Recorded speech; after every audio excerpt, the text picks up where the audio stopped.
So I have gone through the toppers copy. I think at least 2000 pages देखे हैं कि जो toppers की कॉपी है, तो 20 पेजेस का मतलब एटलीस्ट 40-50 कॉपीज यानी आई हैव ऑब्जर्व।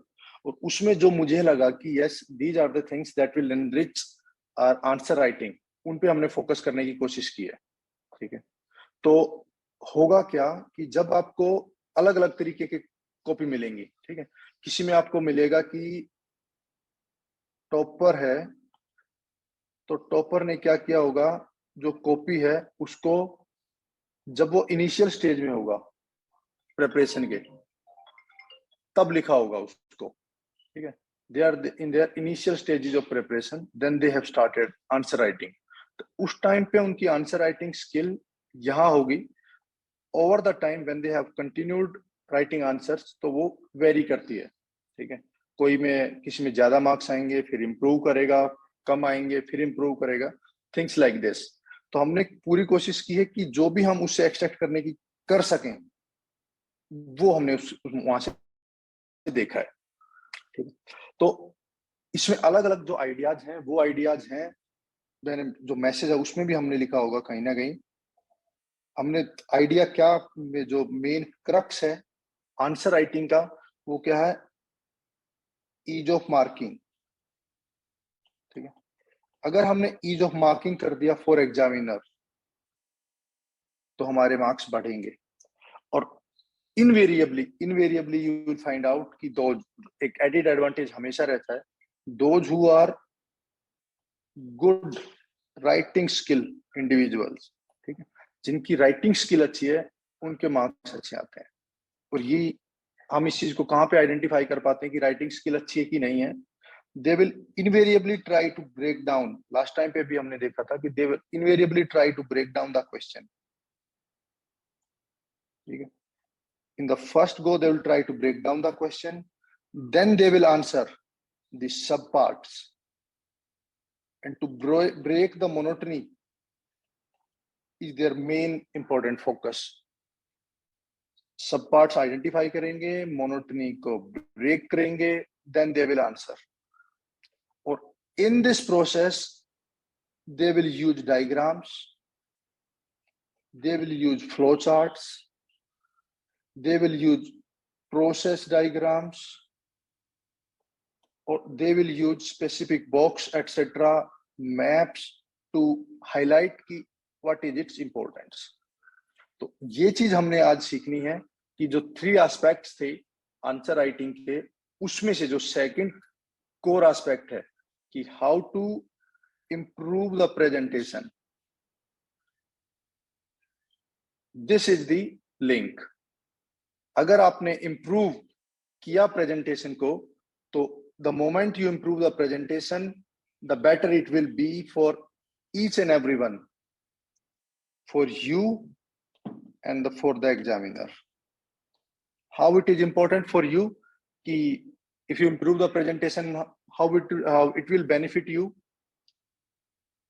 प्रेजेंटेशन का एक सिंपल फंडा ये है कि अगर आपने प्रेजेंटेशन को इम्प्रूव किया,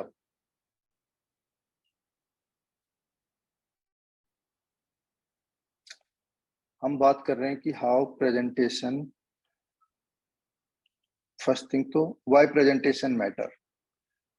तो हमने वी हैव आंसर्ड कि ईज ऑफ इवैल्यूएशन आपने किया इसको।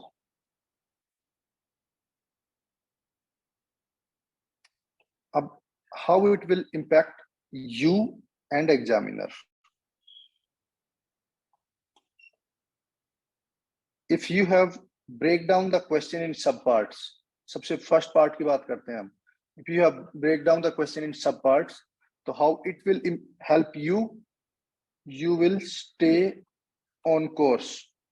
मान लो कोई क्वेश्चन है, you have break down it in 3 different parts, 1 2 3, and the moment you break down it in 1 2 3, and I'll show you that each and every topper जिसकी भी अच्छी writing skill है, what they have done, they have broken the question in one way or other into the sub part, so that they may know कि कौन से part को कितना लिखना है और कहाँ पे क्या चीज उनको इम्प्लीमेंट करनी है। If you break down the question, you will stay on course.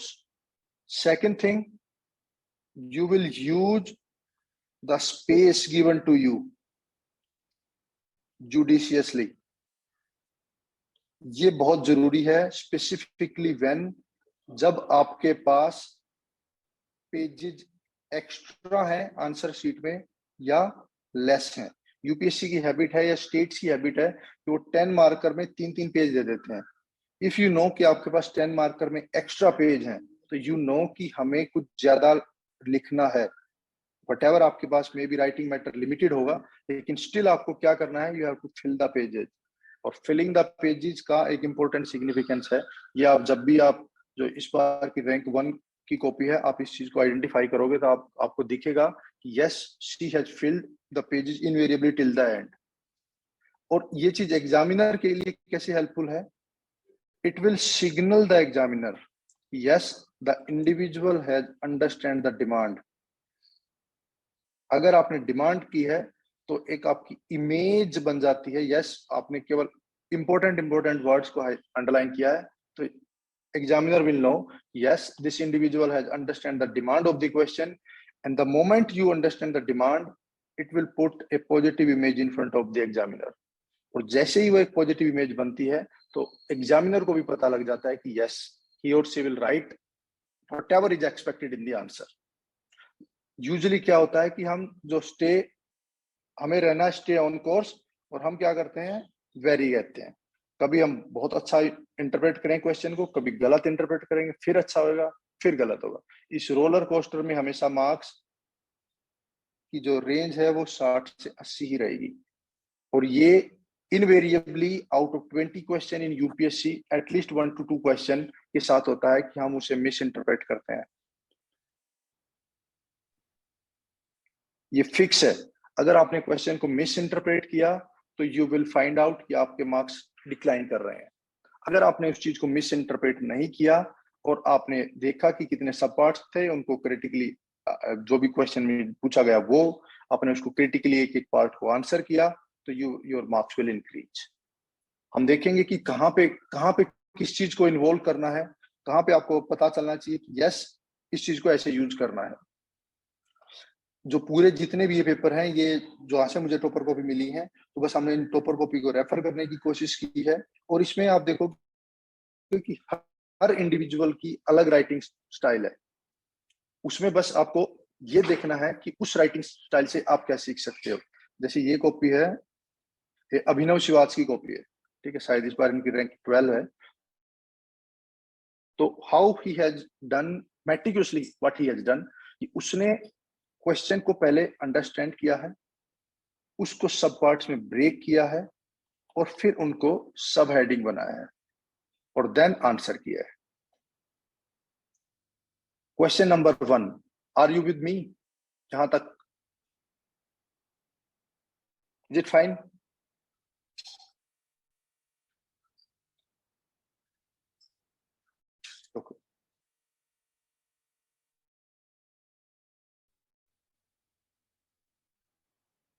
ठीक है, रैंक 12 की कॉपी है अभिनव शिवाज की, इसको हम देखते हैं कि how he has done it. ठीक है, तो एक क्वेश्चन है कि with example discuss how cultural tradition from various region of India get reflected in regional music. देखो, अब हमें ये नहीं करना है कि यहाँ से इस बंदे ने आंसर क्या लिखा है, आंसर पे हमने फोकस नहीं करना है, दैट इज कंटेंट पे हमें फोकस नहीं करना है। In terms of content you may be rich, but in terms of presentation you are not. तो हमें जिससे भी जो whatever we can learn from a topper, हमें उसको देखना है। ठीक है, तो इस बंदे ने क्या किया है कि इसने देखा है कि उन्होंने पूछा है विद एग्जांपल्स, हमें क्या बताना, डिस्कस करना है how the cultural tradition from various region of India get reflected in regional music. तो इन्होंने केवल एक ही चीज को अंडरलाइन किया कि कल्चरल ट्रेडिशन सबसे मेन क्रूशियल वर्ड है, और वो जहां पे उन्होंने आइडेंटिफाई किया कल्चरल ट्रेडिशन को, वो उन्होंने अपने इंट्रो में लाने की कोशिश की है। वही चीज जो आपके क्वेश्चन के मेन कीवर्ड्स हैं उनको इंट्रो में लेके आओ, so that the examiner know yes you are on course. The moment you have represented this idea कि yes I am on course, teacher will be happy। क्योंकि हर बंदे को हेडेक होता है कोई बंदा बेफिजूल के आर्गुमेंट को नहीं सुनना चाहता, ठीक है। आपसे पूछा है ईस्ट के बारे में and you are writing about west, तो ये चीज एक गलत पिक्चर रिप्रेजेंट करती है एग्जामिनर के सामने। ईस्ट के बारे में पूछा है आपसे और आप नॉर्थ ईस्ट के बारे में बता रहे हो, somehow you are using the word east, still एक better picture है rather than west। तो जब भी हम क्वेश्चंस को मैनेज करते हैं, out of 20, I am not saying कि you will write all the best answer 20-20, नहीं, ऐसा होगा 10 to 12 you will write average answer या अबव एवरेज आंसर, रेस्ट 5, 6 या 8 आपको you have to manage. And this presentation skill will help you get above average marks। above average मान लो आपको question आ ही नहीं रहा है, आपको बस 2-4 उसके बेसिक चीजें पता है, देन यू आर आंसरिंग, तो वहां पे प्रेजेंटेशन या जो ये जो स्किल है कि you are staying on course, वो आपको हेल्प करती है अबव एवरेज मार्क्स लाने में। एंड मार्क माय वर्ड, हमेशा जो आप क्वेश्चंस आउट जो मैनेज क्वेश्चन आप करते हो, they will help you fetch 1+1 extra mark and that will take you to around 100। किसी को भी 20 के 20 क्वेश्चन नहीं आएंगे। whosoever is saying कि मुझे 20 के 20 क्वेश्चन आ रहे थे, it is very rare। तो हमें देखना है कि how we can manage things accordingly। तो इस क्वेश्चन की इंपॉर्टेंस थी कि what are the idea of cultural traditions and how these cultural traditions are related to religious regional music। तो इंट्रो में उन्होंने लिखा है कि जो आइडिया था कि जो कीवर्ड्स थे उनको इंट्रो में ही लेके आए कि Indian regional music is a reflection of acculturation and assimilation of the regional cultural tradition along with the traditional classical music of the day. ऐसा नहीं कि ओनली जो रीजनल म्यूजिक है उसी में सब कुछ है, नहीं, उन्होंने बताया कि जो क्लासिकल ट्रेडिशनल म्यूजिक है उसमें भी कुछ था, लेकिन जो मेन क्रक्स थे दोनों के दोनों कीवर्ड यहाँ आए। अब दूसरी चीज इनसे जो सीखने की है, बहुत इंपॉर्टेंट चीज है कि उन्होंने क्या किया है, जो मेन इंपॉर्टेंट वर्ड्स थे उनको एक बॉक्स में डाला है। ये इनका मैकेनिज्म है किसी चीज को आउटसाइन करने का। कई लोग क्या करते हैं, इसी चीज को कैपिटल में लिख देते हैं, कई लोग क्या करते हैं, इस चीज को ऐसे क्लाउड बना देते हैं, कई लोग क्या करते हैं, इस चीज को डबल ट्रिपल लाइन अंडरलाइन करते हैं। तो this is just a mechanism to reflect to the teacher the keywords. ये देखेंगे, ये सबके लिए अलग है। आई विल शो कि कैसे दूसरी टॉपर हैं, उन्होंने कैसे कीवर्ड्स को, जो कैपिटल वर्ड्स हैं, उनको कैसे यूज किया है आंसर में। 2016 की जो टॉपर थी टीना डाबी मैम, उन्होंने भी ऐसे ही किया था। She was pretty successful in her answer writing skill. तो हमने देखा first thing first, use of main keywords in your intro. Intro में ही आने चाहिए, ऐसा नहीं कि आपने इंट्रो में कुछ और लिख दिया, यहाँ पे आप केवल म्यूजिक के बारे में लिखने लग गए। नहीं, म्यूजिक नहीं, रीजनल म्यूजिक के बारे में लिखना है, टू बी 100% प्रिसाइज। एक सिंपल फंडा बताता हूं आपको, अपने आंसर राइटिंग में आप हमेशा इसको ट्राई करना। If this is your keyword, you have to be so narrowly precise to this keyword. अगर ये आपका कीवर्ड है, आपको इसके इन एंड अराउंड रहना है। The more you falter, the more you falter, the more you falter, the lesser marks you will get। कभी भी देखना इसको अपने, अभी तो those who are writing mains उनके लिए तो बिल्कुल मंत्रा है, या those who are doing the test series, they should try it कि हमें जो पूछा गया है, if we are faltering, कितना हम उस जो मेन आइडिया है उससे कितने दूर हम आंसर लिख रहे हैं। जितना दूर आप आंसर लिखोगे उतने कम मार्क्स घटेंगे, उतने कम आपको मार्क्स अवॉर्ड किए जाएंगे। The more you write narrowly around the keywords, the more marks you will get। तो इस चीज को अप्लाई करके देखना। सेकंड थिंग, जो आपके कीवर्ड्स हैं उनको आपको ईज करना है टीचर को फाइंड आउट करने के लिए। हम क्या करते हैं, पेपर पूरा करने के चक्कर में will not underlining, will not highlighting the important keywords. अब टीचर को पढ़ना पड़ रहा है पूरा paper, no one is going to read your paper from this statement to this statement। it is very difficult for a teacher of age around 60 जिन्होंने पूरी उम्र कॉलेज के पेपर चेक किए हैं, ये चीज हाईलाइट और अंडरलाइन देखते देखते, his or her behavior will not change for you specifically। कि वो उन्होंने यूपीएससी में आए हैं तो they will change their behaviour, never ever. Yes, there is evaluator, और इवेलुएटर के ऊपर एक एग्जामिनर बैठता है, एग्जामिनर विल सी कि कैसे वो इवेलुएट कर रहे हैं, लेकिन स्टिल ह्यूमन जो टेंडेंसीज हैं to fall back on their natural behaviour, वो बहुत बड़ी चीज होती है। तो they will check according to their own style. इसीलिए आप देखोगे कि किसी बंदे के सेम पेपर में 75 आएंगे, किसी बंदे के 65 आएंगे, लेकिन हमें इस 65 से 75 तक जाना है, तो हमें ईज करना है फॉर एग्जामिनर। बस इसी चीज को फोकस करने के लिए हमने ये चीज देखनी है। अब सेकंड थिंग जो हमें यहाँ ऑब्जर्व करनी है, making of diagrams. Each and everyone know कि ये इंडिया का मैप लग नहीं रहा है, लेकिन स्टिल ही हैज ट्राइड कि यस इंडिया का मैप है। तो ये एक डिपिक्शन है कि you need not be perfect at all times in making the diagrams. आपको उस परफेक्शन की तरफ जाना है, परफेक्शन इज डिजायर्ड, अगर आपके पास टाइम है तो।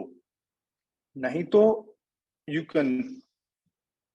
can draw any sort of diagram that is depicting India, और I have seen even people जिन्होंने ऐसे करके भी डायग्राम बनाया, ये ईस्ट है, ये west, sorry east west north south, और इसमें उन्होंने बता दिया कि इंडिया के ईस्ट में ये चीज है।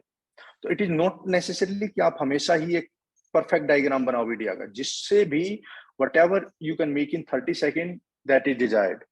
विनय सर ने क्लास भी ली है इस पे कि कैसे डायग्राम बनता है, यूट्यूब पे भी आप देख पाओगे। लेकिन अगर आप अच्छा डायग्राम नहीं बना सकते हो तो नो इश्यू, लेकिन हमेशा एक डायग्राम बनाओ। उस डायग्राम को you have to put in box, उस डायग्राम को आपको लेबल करना है फिगर रीजनल म्यूजिक, क्योंकि क्वेश्चन में जितना आपका जो मेन कीवर्ड है वो रिपीट होगा, उतना टीचर को लगेगा yes you are on course. And this is a 100% recipe in 100% बोल रहा हूं मैं, this is 100% recipe to get good marks in essay. जितना आप अपने टॉपिक के आसपास रहेंगे, जितना आपके जो टॉपिक के आसपास रहेंगे, उतने ज्यादा मार्क्स मिलेंगे। यूपीएससी ने स्पेसिफिकली लिखा है कि you have to be specific to the topic, आपको बीट अराउंड द बुश भी नहीं करना है। लेकिन अब हमारे पास कंटेंट नहीं है या क्वालिटी नहीं है, तो at least we can beat around the bush nearest possible. तो इसमें चीज में हमने देखा कि सबसे पहले हमें क्वेश्चन को इंट्रो में लिखना है, जो मेन कीवर्ड्स हैं उनको यूज करना है, और जो आपको लग रहा है कि आपका इंपॉर्टेंट कीवर्ड है उनको हाईलाइट करना है। First thing. सेकंड थिंग, जब भी हम आंसर लिखने जा रहे हैं, अगर हम डायग्राम बना सकते हैं तो हमें डायग्राम ड्रॉ करना है। देखेंगे हम धीरे धीरे कैसे उन्होंने इस चीज को किया है। जब भी आप आंसर लिख रहे हो, उन कीवर्ड्स को भोरगीत, सातराज, शंकरदेव, वैष्णव, इन सबको भी अगर टीचर देखेगा तो दे विल नो कि yes some sort of Borgeet are there, they use in Sattra tradition, Sankardev ने उनको प्रोपोगेट किया था, और वैष्णव भक्ति से रिलेटेड है। तो ये 4 कीवर्ड एग्जामिनर देखेगा और इसको मार्क करेगा। कभी ऐसे नहीं पड़ेगा is in Assam and blah blah blah, no, they will look at the keywords only. इस चीज को ध्यान से देख लेना आप किसी भी टॉपर की कॉपी में। नाउ नेक्स्ट टॉपिक इज, यहाँ पे हमें क्या देखना है। एक क्वेश्चन है कि अगेन दूसरी चीज आप एक इस चीज में ऑब्जर्व कर सकते हो कि उनकी आंसर राइटिंग है इतनी सुंदर नहीं है। सुंदर का मतलब है दो इट इज रीडेबल। उन्होंने स्पेसिफिकली यूपीएससी हैज मेंशन कि आंसर जो राइटिंग होनी चाहिए दैट शुड बी लेजिबल। अब हो सकता है किसी की गंदी राइटिंग हो, और ऐसे भी मैंने कॉपी देखी है जो लीस्ट लेजिबल है, जो इतना बड़ा लिखते हैं कि वो पूरी लाइन में केवल 4 ही वर्ड आते हैं। एग्जामिनर नो कि व्हेन यू आर ब्लफिंग, कि आप you are deliberately leaving the space. अगर वो आपका ओरिजिनल स्टाइल नहीं है, तो if you are deliberating leaving the space to just to fill the page, examiner will know this. लेकिन इस चीज को अवॉइड करने के लिए you can work in your test series, कि आप पता चले कि यार एक लाइन में मैं how many words I am writing. You must know, I am using the word must, ठीक है, कि एक पेज पे from here till here how many words you are writing. एक पेज पे how many words you are writing, एक line में how many words you are writing. If you are not writing standard 5 to 6, if you are writing 8 to 9, तो it will become very Hooch पॉच, और वो legible नहीं रहेगा। या आप केवल 3 ही सेंटेंस लिखते हो, 3 ही वर्ड लिख रहे हो, तो then examiner will know yes you are bluffing, you are just filling the, wasting the resources and filling the pages. ऐसा दोनों में से कोई भी अप्रोच नहीं अडॉप्ट करनी है। आपको एक जो मीडियम पाथ है बुद्धा का, उसको यूज करना है। और उसमें भी इस स्पेसिफिक क्वेश्चन में हम देखने वाले हैं कि कैसे despite having not so good legible writing, he has used highlighting keyword thing. Question देखते हैं। Highlight the emergence of working class movement, discuss it's contribution towards India's freedom struggle. ठीक है, तो पूछा क्या है, emergence of working class movement. तो initially ही working class movement से शुरू किया है, वो इमरजेंस में क्या क्या हुआ है उसमें देखते हैं।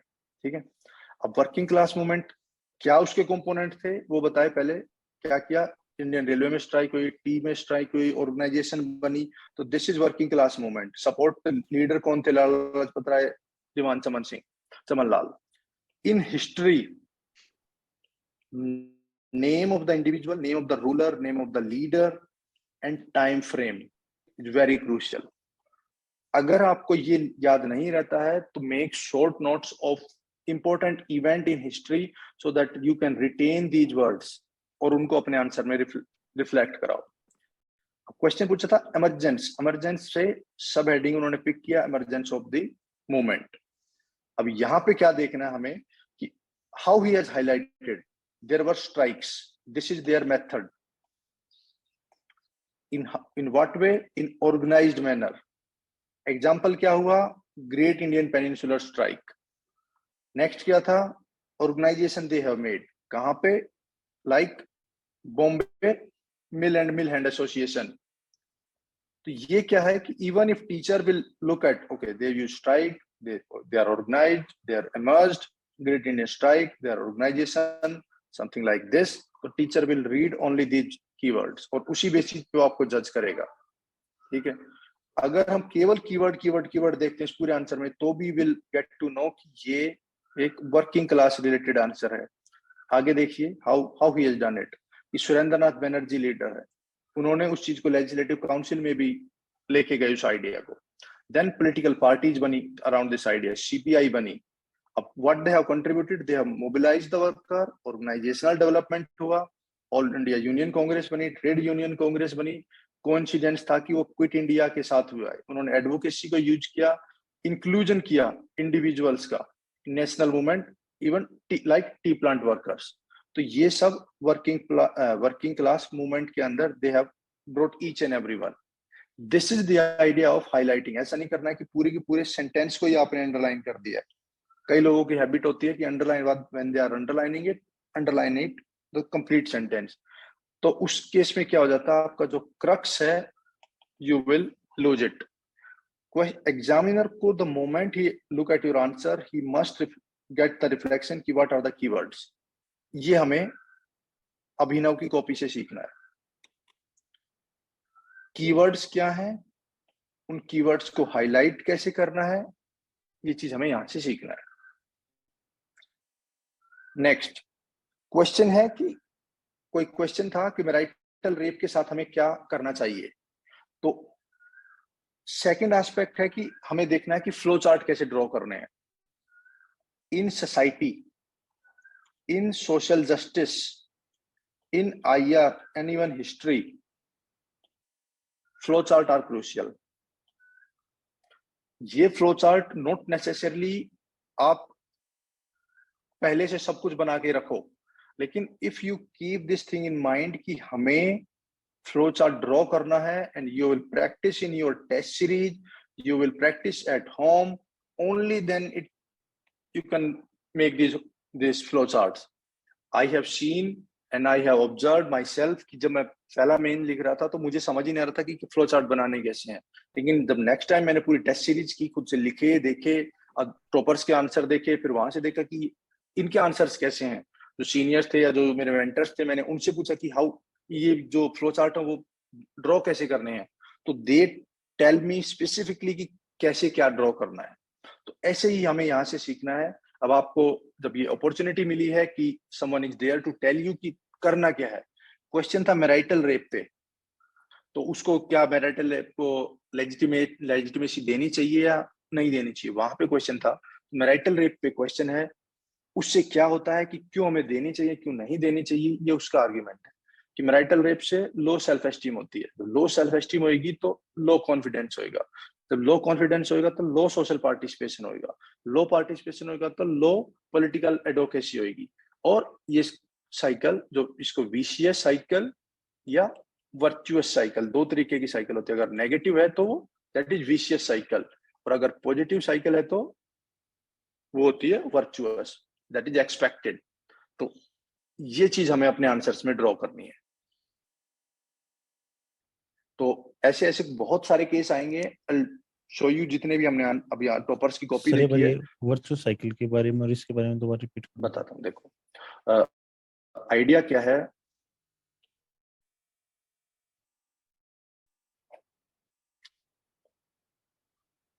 एक होती है वर्चुअस।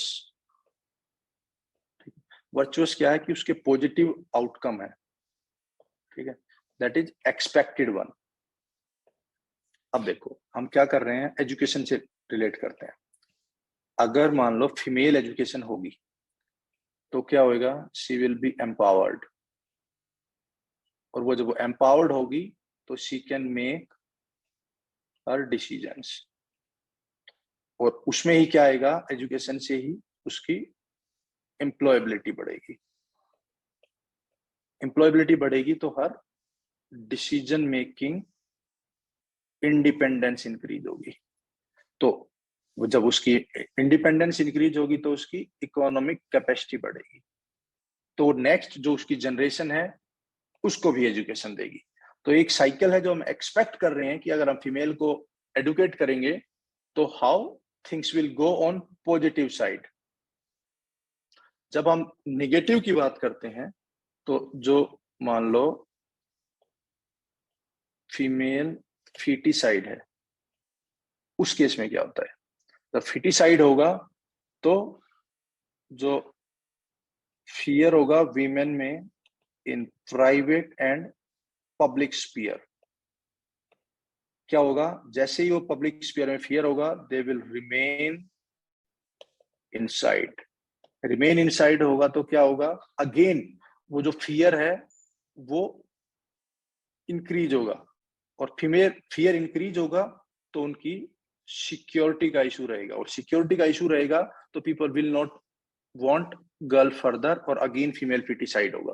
तो ये क्या है, जो नेगेटिव है जिसको हम बोलते हैं विशियस साइकिल, जिसके आउटकम्स नेगेटिव हैं, ठीक है।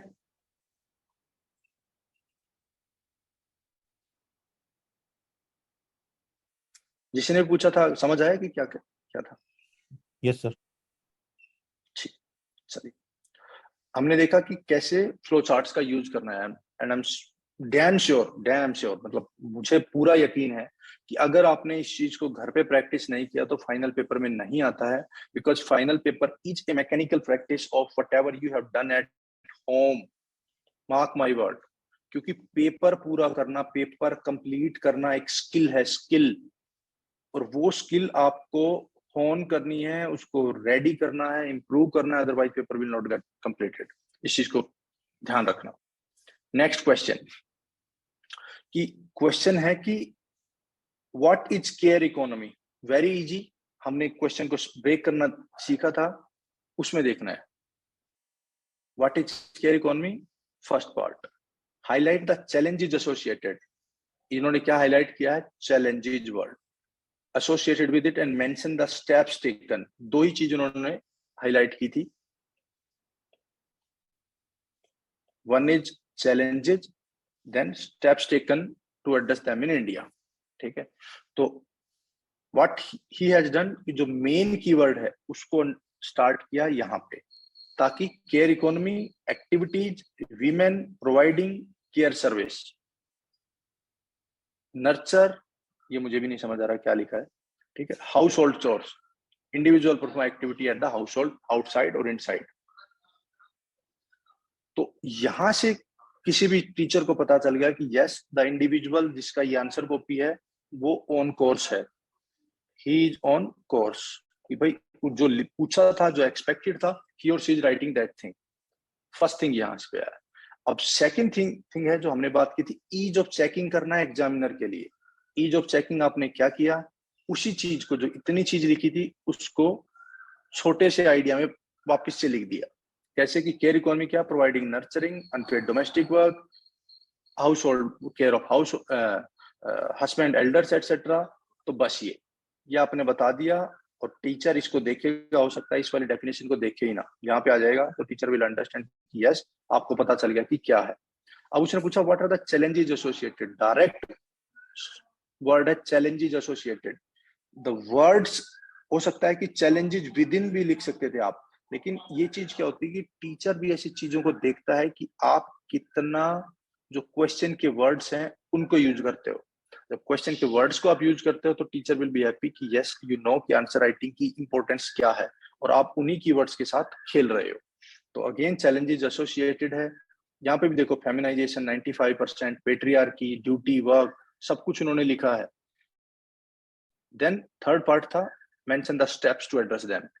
थर्ड सब पार्ट है mention the steps to address them. बस gender budgeting, maternity benefit etcetera, सब कुछ लिखा है। अब एक चीज मैंने पहले आगे भी कहीं हाईलाइट की होगी, यहाँ पे भी बता देता हूं, जो भी अच्छे इंडिविजुअल हैं, what they have done, they have cross use the knowledge. Cross use का मतलब है जो पेपर 1 की नॉलेज है उसे 2 में, 1 की नॉलेज को 3 में, 1 की नॉलेज को 4 में, 1 की नॉलेज को एसए में, वो यूज करते हैं। आपने एसडीजी कभी पढ़ा होगा तो एसडीजी को उन्होंने खूब यूज किया है। There is a need to monetise care economy to fulfil SDG 5, that is gender equality. ठीक है। और अगर if you were with me in the first class, तो हमने एक बात की थी जिसपे हमने बात की थी मेटा थीम पे। अगर ये क्वेश्चन व्हाट से शुरू नहीं होता, व्हाट इज केयर इकोनॉमी, तो you can any day mention the idea of gender equality. Gender equality is the phenomena which is absence in case of care economy. तो वहां से भी आप इसको शुरू कर सकते थे, या इस चीज से अगर वहां पे डायरेक्ट भी आप बोल सकते थे कि SDG 5 is saying asking about gender equality, but in case of world this gender equality is missing, that's why we need to monetise the care economy, and then आप वो वहां से भी शुरू कर सकते थे। तो ये डिफरेंट स्टाइल है। बस आपको जो आपकी नॉलेज है, लिमिटेड नॉलेज को रीयूज करना है हर जगह, क्योंकि ऐसा नहीं होगा कि the examiner who is using, who is checking your paper 1, he will again do your paper 3, again paper 3, ऐसा नहीं होगा। Your same knowledge you can utilise in 1, 2 and 3 across your paper. Now एक हिस्ट्री का question देखते हैं। Last time भी मैंने बताया था आपको कि कैसे एक पेपर में टाइमलाइन का यूज करना है। ठीक है, यही है use in timeline in answer. बहुत सारे अधिकतर टॉपर्स ने ऐसा किया, ऐसा नहीं है कि आप फर्स्ट टाइम ऐसा करेंगे या इम्प्लीमेंटेबल नहीं है। क्वेश्चन क्या कह रहा है कि Indian nationalism that confronted British imperialism in the 19th century was a product of colonial modernity.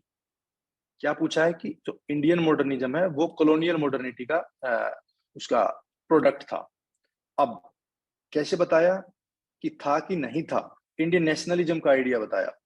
Indian nationalism by and large start होता है 1857 से, इंक्रीज होता है स्वदेशी में, फिर इंक्रीज होता है, फिर इंक्रीज होता है, फिर इंक्रीज होता है।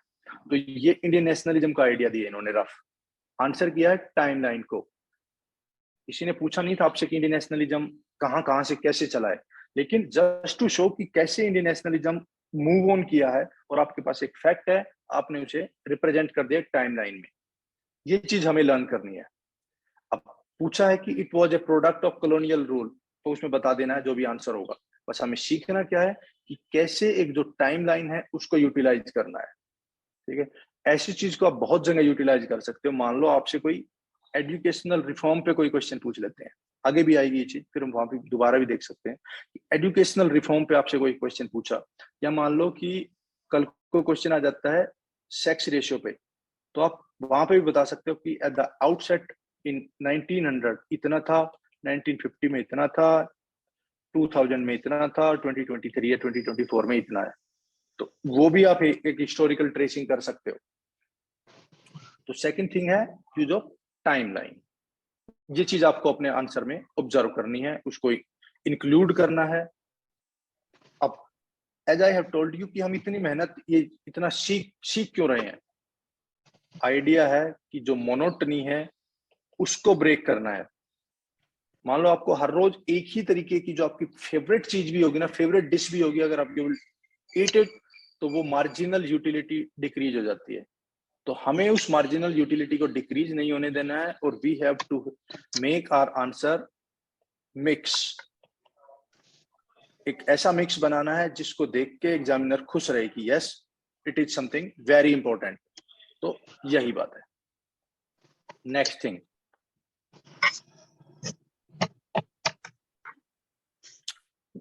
क्वेश्चन अगेन वही है कि environmentalism surfaced in the form of many organised movement in post independence discuss, कि भाई कैसे जो इन्वायरमेंटलिज्म है पोस्ट इंडिपेंडेंस मूवमेंट में बार बार निकल के आया है। तो ये आइडिया क्या है, आपने पहले ही एग्जामिनर को बता दिया कि पोस्ट इंडिपेंडेंस जो मूवमेंट है वो क्या क्या है, और उसमें क्या इन्वायरमेंटलिज्म कैसे दिख रहा है। तो सबसे पहले आपने बता दिया पोस्ट इंडिपेंडेंस एक मेजर मूवमेंट हुई थी, चिपको मूवमेंट, ठीक है। फिर आपने बता दिया 1983 में अपीको हुई, फिर नर्मदा बचाओ हुई, फिर क्लाइमेट चेंज हुआ, वट एवर। तो आपने 2022 तक की सब चीजें बता दी इसमें।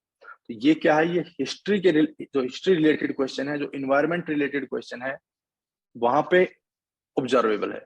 तो बेस में क्या है इस चीज के बेस में है चेंज, कि wherever there is change from past to present and will be a change in future, तो वहां पे आप इस चीज को यूज कर सकते हो। कोई पॉलिसी चेंज है, कोई एजुकेशनल चेंज है, क्लाइमेट चेंज है। मान लो क्लाइमेट चेंज पे इससे रिलेटेड ही कोई क्वेश्चन आ जाता, तो there you have easily mention कि यार एक 1967 में एक रिपोर्ट आई थी, उसके बाद 1973 में कुछ होता है, फिर 1983 में कुछ होता है, फिर 1992 में कुछ होता है, फिर 2005 में कुछ होता है, समथिंग लाइक दिस। तो आप एक सीक्वेंस बता सकते हो टीचर को विदाउट, ये जो बंदा था ये चीज को लिख भी सकता था कि first Chipko movement has happened, then Appiko movement has happened in case of in that particular region. तो वो क्या करती, वो स्पेस लेती और टाइम लेती। इन्होंने जस्ट मेंशन किया कि ये चीज दिखे, ऑब्जर्व हो, और इस चीज को और ज्यादा अच्छी हाईलाइट करने के लिए व्हाट यू कैन डू, इस चीज को भी आप बॉक्स में डाल सकते हो। बस ऐसे करना है। तो ये चीज आपकी रिप्रेजेंटेशन को इंप्रूव करेगी, and you will get at least an added advantage then your जो आपके को राइटर्स हैं उनसे। और ये मैं खुद से अपनी मर्जी से नहीं बता रहा हूँ, जो टॉपर्स ने किया है, we are just analysing it.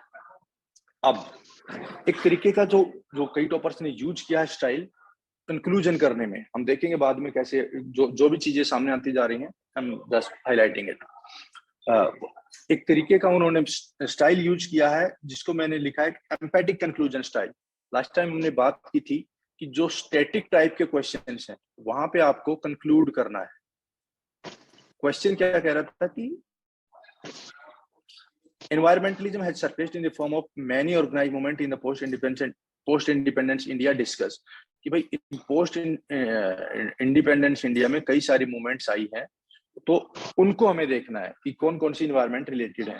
तो जब हम कंक्लूड कर रहे हैं, क्योंकि वो चीजें चल रही हैं, क्योंकि वो चीजें इंपॉर्टेंट हैं, तो आप इस चीज को पार्शियली स्टैटिक के केस में लिख सकते हो, क्योंकि ये एक डायनेमिक क्वेश्चन है, ठीक है। तो डायनेमिक क्वेश्चन मैंने बताया था कि you have to provide a way forward. अब जो इन्होंने लिखा होगा न्यू फीचर एटसेट्रा, ये सब जो नया डिमांड थी वो बताया उन्होंने। मैं जिस चीज को हाईलाइट कर रहा हूं कि उन्होंने इस चीज को जब कंक्लूड किया तो कैसे कंक्लूड किया। He has written they have advantages that they were preserving ecological balance. ये आइडिया था, एडवांटेज प्रिजर्विंग इकोलॉजिकल बैलेंस। क्यों? इकोलॉजी इज परमानेंट इकोनॉमी, ये सुंदरलाल बहुगुणा की जो कोट है उससे इन्होंने इसको एंड किया है। तो ये चीज दिखाती है कि कैसे जो आपने एस्से में भी कुछ याद किया होगा, you can utilise it here. I am not saying कि आप 20 के 20 क्वेश्चन में इस चीज को लिखो, या आप 10 क्वेश्चन में लिखो, लेकिन एटलीस्ट 1 to 2 क्वेश्चन में आप ऐसा कंक्लूजन कर सकते हो, या 1 to 2 क्वेश्चन में जो सुपर रिलेटेड इंट्रो है आप उसको लिख सकते हो। तो you have to be specific to the demand of the question, और वहां से आप इस चीज को लिख सकते हो। तो ये एक एम्फेटिक कंक्लूजन है, यहाँ आते टीचर को पता चल जाएगा कि yes you have knowledge base और यू आर यूटिलाइजिंग इट। और दूसरी चीज, जो हमने बात की थी, you have the same ingredient और उसको आपको बार बार दूसरी जगह पे यूज करना है। तो ये एक इम्पोर्टेंट जो टेक अवे है टॉपर्स की कॉपी से वो। इसी चीज को आप पेपर 1 में, 2 में, 3 में, 4 में, मान लो एथिक्स पे क्वेश्चन आता है तो एथिक्स में भी इस चीज को आप हमेशा कोट कर सकते हो। ये statement in itself they can ask. तो बस आपका जो सेम इंग्रेडिएंट है आपको उसको अलग अलग जगह यूज करना है। ये विदुषी सिंह की कॉपी है, टॉपर है, इनकी रैंक तो मुझे याद नहीं है कितनी है। इनकी कॉपी में और इस कॉपी में जो रैंक 12 की कॉपी है, you will find stark difference in terms of their presentation, in terms of their hand writing. और मैं फिर बोल रहा हूँ कि hand writing should be legible. केवल उसमें बहुत सुंदर होना इज नॉट ए कंसिडरेशन, लेकिन अगर आपकी हैंड राइटिंग सुंदर है तो it is an added advantage है। हमेशा जिनके पास टाइम है, आई विल सजेस्ट कि आप हैंड राइटिंग को जरूर इंप्रूव करें, क्योंकि हैंड राइटिंग इंप्रूव होगी तो आपकी प्रेजेंटेशन भी इंप्रूव होगी। तो ये एक कॉपी है विदुषी की। तो in this copy you can find out कि कैसे जो हैंड राइटिंग है वो इतनी सुंदर है कि आपको सब कुछ ऊपर ही दिख जा रहा है। क्वेश्चन उन्होंने कुछ शायद ऑफलाइन इन्होंने टेस्ट सीरीज ली होगी, तो वहां पे उन्होंने लिखा है, क्वेश्चन है कि the cave painting epitomise the artisanry and the grandeur of Indian classical painting tradition. दोनों टॉपर्स में एक चीज आप देखोगे कि they have mention underline the keywords, लेकिन वो जो थी वो रैंक 12 के केस में he has mention only few, इन्होंने कुछ ज्यादा अंडरलाइन किया है। तो बस ये आपको देखना है कि आपका राइटिंग स्टाइल क्या है, लेकिन you have to underline the statement of the question. And I suggest कि जो मेन कॉपी आपको आंसर कॉपी मिलेगी फाइनल पेपर में, उसमें अंडरलाइन करना 2-3 कीवर्ड को, ताकि टीचर को भी पता चले कि यस इंडिविजुअल इज सीरियस और उन्होंने 2-3 चीजों को अंडरलाइन किया है, और द टीचर विल एक्सपेक्ट वही चीजें आपके मेन आंसर में। अब जो मैंने बताया था आपको, एक किसी वर्ड पे एम्फेसिस देने का तरीका उन्होंने डिफरेंट तरीका अपनाया है। इंस्टेड ऑफ बॉक्सिंग इट, उस चीज को कैपिटल वर्ड्स में लिखने का जो टीना डाबी मैम का तरीका था, तो बस वही है कि she has written cave painting और उसके बाद फिर अंडरलाइन किया है। नेक्स्ट जो इनका प्रेजेंटेशन स्टाइल है वो एक अलग अप्रोच है देन रैंक 12। अब देखो इनकी हैंड राइटिंग सुंदर है। Then what she had done, she has draw a very beautiful diagram. ठीक है, जब उन्होंने ये डायग्राम बनाया तो I don't think she has taken more than 30 to 40 second in it, लेकिन वो डायग्राम खुद में एक बहुत सुंदर डायग्राम है, तो वो उसकी हाईलाइट इंपॉर्टेंस बढ़ा देता है। अब डायग्राम्स को कैसे इंपोर्टेंटली यूटिलाइज करना है आगे हम चीजों में देखेंगे। जैसे उन्होंने यहाँ बताया कि एलोरा पेंटिंग है, भीमबेटका पेंटिंग है, ये कोई 12 बार केव है, शीतनवासल है।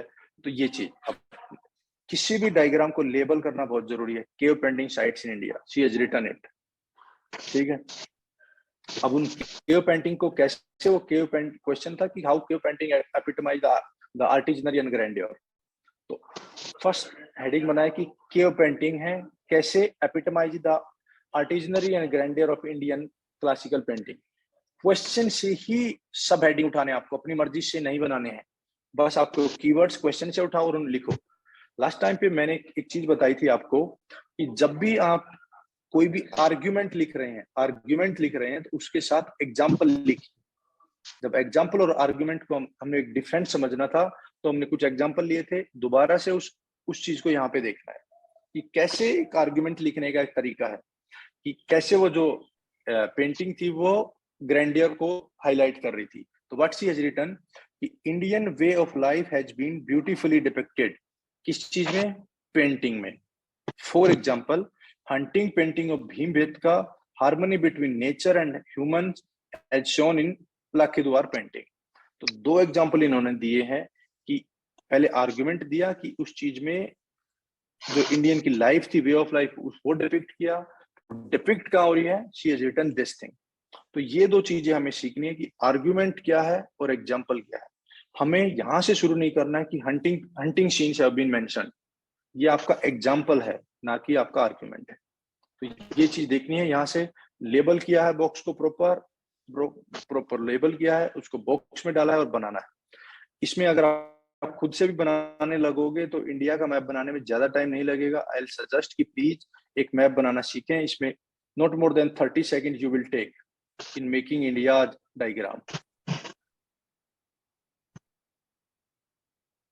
इतना इजी है, बस आपको प्रैक्टिस करना है, और वो प्रैक्टिस आपको हमेशा एक एडेड एडवांटेज दिलाएगी जब भी आप आंसर लिखोगे। नेक्स्ट पार्ट विदुषी की कॉपी है, क्वेश्चन है उन्हीं का सेम एक तरीका है, वो देखते हैं कि चोला डायनेस्टी, क्वेश्चन चोला डायनेस्टी से था, तो उनका हाईलाइट करने का तरीका था कैपिटल वर्ड में लिखने का, और इसको दोबारा से उन्होंने हाईलाइट किया क्वेश्चन को।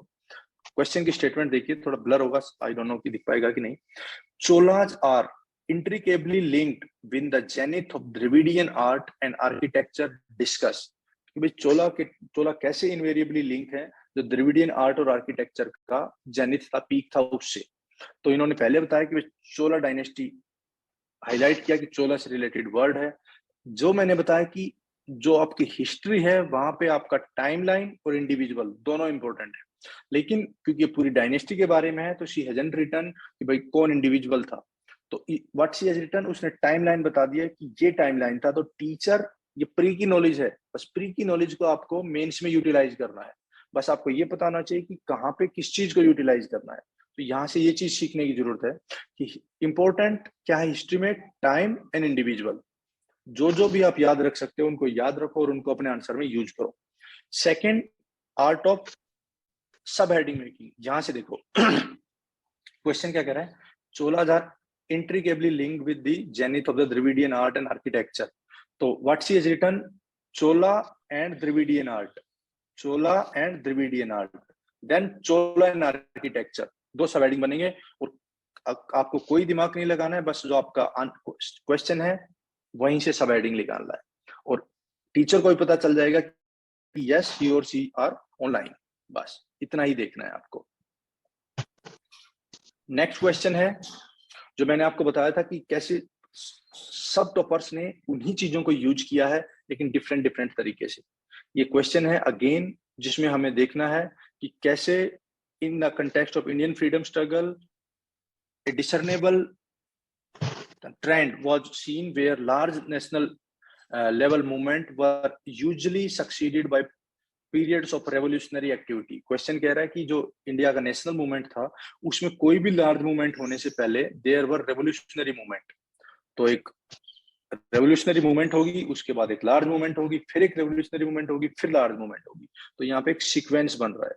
तो व्हाट शी हैज रिटन कि भाई India's freedom struggle, she has given a whole map of India's freedom struggle, और यहीं पे व्हाट शी हैज शोन कि कैसे ये चल रहा था कि स्वदेशी मूवमेंट होता है, उसके बाद रेवोल्यूशनरी एक्टिविटी चल रही होती है उसके आसपास। बंगाल में आपको पता है 1899 के आसपास सब कुछ चल रहा है, अभिनव भारत और ये सब मूवमेंट चल रही थी, तो ये रिवोल्यूशनरी एक्टिविटी आती है। फिर उसके बाद एनसीएम आता है, फिर जो 1920 का फेज था वो आता है, फिर सिविल डिसोबीडियंस मूवमेंट आता है, फिर पीजेंट एंड कम्युनिस्ट मूवमेंट आ जाता है, उसके बाद क्विट इंडिया मूवमेंट आता है, इंडियन नेशनल आर्मी आ जाती है। तो शी हैज एस्टेब्लिश्ड हियर कि शी न्यू द आंसर, और इतने में ही टीचर को पता चल जाता है yes in history if your facts are right then it will be a very positive boost. ये चीज हमें देखनी है। और she has labelled this timeline of freedom struggle, और जो मैंने बोला था कि she has boxed this flow chart also, कि एक डब्बे में डाला, ऐसा नहीं होच पोच नहीं लग रहा है। तो ये एक प्रेजेंटेशन स्टाइल है जो आप इंप्रूव कर सकते हो एनी डे, लेकिन इसके लिए टेस्ट लिखने पड़ेंगे। You have to write test, you have to have a mentor जो आपको ऑब्जर्व कर सके कि यस आपने टेस्ट 1 में ये चीजें की थी, अब टेस्ट 5 में ये करनी, ये इंप्रूव हुआ, लेकिन अभी भी ये चीजें, this is the way forward. तो ये चीजें आपको देखनी है। अब सेकंड एस्पेक्ट जो बहुत अच्छा इन्होंने लिखा है और उस चीज को आप बार बार यूज कर सकते हो उसी तरीके को, कि व्हाट शी हैज रिटन, एक मूवमेंट लिखी, उसके बाद उसका ए पार्ट लिखा, देन सेकंड मूवमेंट लिखी, उसका कोरोलरी लिखा कि कैसे रेवोल्यूशनरी हुआ, देन थर्ड पार्ट लिखा, उसका कोरोलरी लिखा, ये वाला conspiracy case, then fourth part लिखा, उसका कोरोलरी लिखा। तो ये क्या है, ये चीज एक मेथड है, ये चीज जो आप देख पा रहे होगे, ये एक पहले मूवमेंट, देन रेवोल्यूशनरी एक्टिविटी, ये देखो पहले मूवमेंट आई स्वदेशी मूवमेंट, देन उसकी रेवोल्यूशनरी एक्टिविटी आई, देन एनसीएम आया, देन उसकी रेवोल्यूशनरी एक्टिविटी आई, देन सीडीएम आया, उसकी रेवोल्यूशनरी एक्टिविटी आई, क्विट इंडिया मूवमेंट आया, इसकी रेवोल्यूशनरी एक्टिविटी आई। तो ये क्या चीज है? ये एक मेथड है जो आप हिस्ट्री, इकोनॉमी में आप कंटिन्यूटी, जो किसी थ्रेड की कंटिन्यूटी है, वो दिखाने के लिए यूज कर सकते हो। कि आप पेज पे आंसर लिखने लगे और टीचर को भी मजा आएगा कि अगर आप 1 से लेके 0 से लेके 10 तक ऐसे कंटिन्यूटी में जा रहे हो। तो मान लो अगेन वही बात मैं बोल रहा हूँ कि अगर क्लाइमेट चेंज रिलेटेड कोई क्वेश्चन आता है तो any day you can write this thing, ठीक है। या आपको मान लो कि अभी 1972 का जो एक्ट है या वाइल्ड लाइफ एक्ट, सॉरी, जो इन्वायरमेंटल एक्ट है, उसके अमेंडमेंट की बात आ जाती, तो आप हमेशा ट्रेस कर सकते हो कि कैसे ब्रिटिशर्स के टाइम पे एक वाइल्ड लाइफ एक्ट था, फिर कैसे आजादी के बाद कैसे कैसे चीजें ट्रेस हुई हैं। तो एक कंटिन्यूटी दिखाने के लिए इस मेथड को यूज किया जा सकता है।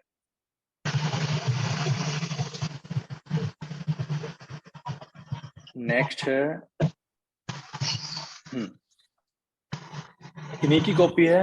एक 10 मार्कर में उन्होंने लिखा है कि जब कोई डिफरेंशिएशन, कोई क्वेश्चन आता है डिफरेंशिएट करने का, आउटराइटली नहीं दिख रहा है कि क्या है, तो क्वेश्चन क्या कह रहा है कि डिस्कस, क्वेश्चन बता रहा है कि discuss the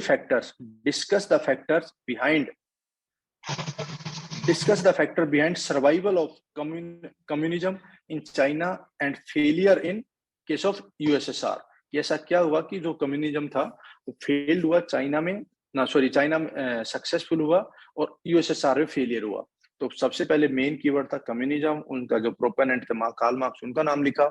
then what she has done, she has made a column USSR and China, और उसको डिफरेंशिएट करने के लिए she has made a comparison parameter. तो कंपैरिजन पैरामीटर बनाए कि इसमें स्टेट का रोल क्या है, इकोनॉमिक पॉलिसी का रोल क्या है, लीडर्स का रोल क्या था या कौन थे, सोशल फैक्टर क्या थे, और मिसलेनियस। तो ये जो चीज है ये आपने देखी होगी, जितनी भी अच्छी बुक्स हैं उस चीज में ये ऑब्जर्व होती है। नहीं तो हम क्या लिखते हैं जब हम आंसर लिख रहे होते हैं यूएसएसआर और चाइना का, तो यहाँ लिखते हैं कि state role is completely different, state role is completely different. तो बार बार हम इस वर्ड को यूज करते होते हैं। लेकिन अब what she has done, she has written only the crux. State USSR में क्या था, कंप्लीटली ऑन ऑल एसेट। तो ये क्या हुआ, स्टेट रोल, बार बार नहीं लिखना उस वर्ड को। तो for that to happen she has used the parameter based approach. आप हमेशा इस चीज को ध्यान रखना, जब भी आपको लगे कि क्वेश्चन में डिफरेंशिएशन का आर्गुमेंट है तो you will use this format कभी भी। ये आपके ऑप्शनल के लिए भी लेजिटिमेट है, आपके जीएस के लिए भी लेजिटिमेट है। तो ये चीज आपको सीखनी है टॉपर्स से ही। और इसमें भी ऐसा नहीं है उन्होंने लिखा नहीं है, जो उनका ओरिजिनल आंसर राइटिंग स्टाइल है उसको भी फॉलो किया है। यहाँ पे मार्केट को हाईलाइट किया, यहाँ पे एग्जांपल दिया है, यहाँ पे SEZ लिखा है, फिर यहाँ पे अंडरलाइन किया है जो इंपॉर्टेंट कीवर्ड्स हैं। तो जो उनका ओरिजिनल स्टाइल था वो उनका कंटिन्यू था। फिर एंड में उन्होंने फिर वही जो उनका हाईलाइट करने का तरीका है कि कैसे कम्युनिज्म का वर्ड है वो उन्होंने हाईलाइट किया है। तो यही चीज हमें टॉपर से सीखनी है कि बस जो सेम चीज है उसी चीज को वो बार बार अलग तरीके से दिखाते हैं। क्वेश्चन है नेक्स्ट, ठीक है। अब इस क्वेश्चन में एक बहुत लंबी स्टेटमेंट है, discuss with reference to the economic model adopted in India for the India in years after independence. कोई क्वेश्चन पूछा कि क्या मिस्टेक हुई है इंडिया से, हमने कुछ सेक्टर में प्राइवेट को रेस्ट्रिक्ट किया, कुछ सेक्टर में आने दिया, कुछ सेक्टर में पब्लिक पॉलिसी रही। तो व्हाट शी हैज डन, अब उन्हें पता है कि जो एग्जिस्टिंग पॉलिसी है उसको हमें एनालाइज करना है। तो शी हैज मेंशन्ड कि एग्जिस्टिंग पॉलिसी के बेनिफिट क्या रहे और ड्रॉबैक क्या रहे। तो अब इन्हीं चीज को अगर आप सेंटेंस लिखने बैठते तो it would have taken 1 2 3 4 4 word, 4 अलग अलग रीजन थे, तो ये यहाँ तक जाता 1 2 3 4 यहाँ तक, ठीक है। तो what she has done, she has saved the page and increase the presentation. तो यहाँ पे उन्होंने बता दिया कि क्या है और यहाँ पे ड्रॉबैक बता दिया कि क्या है। देन सेकंड एस्पेक्ट जो आंसर राइटिंग का करना था। तो ये इस तरीके की चीज जहां पे आपको आपके पास इंफॉर्मेशन इज वेरी हाई और स्पेस कम है, तो देयर यू कैन यूज या there you should use this methodology of presentation that will be very fruitful both in optional and both in optional and GS. तो ये चीज हमें देखनी है यहां से।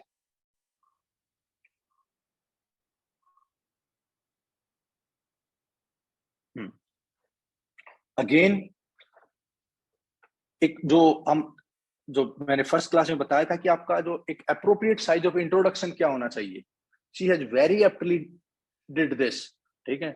कि भाई जो 15 मार्कर है उसमें जो इंट्रो रहेगा वो डिफरेंट रहेगा, उसका साइज डिफरेंट रहेगा, और 10 मार्कर में इंट्रो का साइज डिफरेंट रहेगा। ठीक है, तो 15 मार्कर में इंट्रो का size it should not be more than 30 to 40 words, उसके ही बीच में रहना चाहिए, बस इतना। ये आपके 3 सेंटेंस का क्वेश्चन है, तो आपका इतना ही मैक्सिमम इंट्रो होना चाहिए, 20 30 40 वर्ड्स का। तो क्वेश्चन क्या कह रहा था, examiner the impact of Sramana tradition on Vedic religion. तो impact Sramana tradition Vedic religion and its relation with what emergence of Jainism Buddhism Ajivika. ये जो सरमना ट्रेडिशन था उसका रिलेशन क्या था वैदिक से, और वो कैसे अलग अलग रिलीजन के जो ग्रोथ में कैसे इंपॉर्टेंट था। तो सबसे पहले what she has done, she has maintained her method, कि भाई जो हाईलाइट किया, जो मेन वर्ड था उस सॉरी जो कीवर्ड था उसको लिखा, and then she has written कि क्या है, वंडरर हैं who have impacted the tradition, और डिफरेंट फेसेट्स थे सोसाइटी के, क्वेश्चनिंग। तो ये इन्होंने बता दिया कि सरवना ट्रेडिशन का बेसिस क्या है, इंट्रो में ही, बस। ठीक है, उसके बाद उन्होंने फिर क्या यूज किया है, इम्पैक्ट। क्वेश्चन ने भी यही पूछा था, impact of Sramana tradition, impact of Sramana tradition on Vedic religion, impact of Sramana tradition on Vedic religion. तो जो लोग भी इस चीज से डर रहे थे कि सब हेडिंग का इशू है, but there is no issue in sub heading, you just have to pick the words from question, वही इन्होंने लिखा है। और जो मैं बोल रहा हूँ कि हर स्टाइल इज कि क्वेश्चन की जो विजिबिलिटी है आपके आंसर की वो बढ़े, what she has done, she has put this also in box.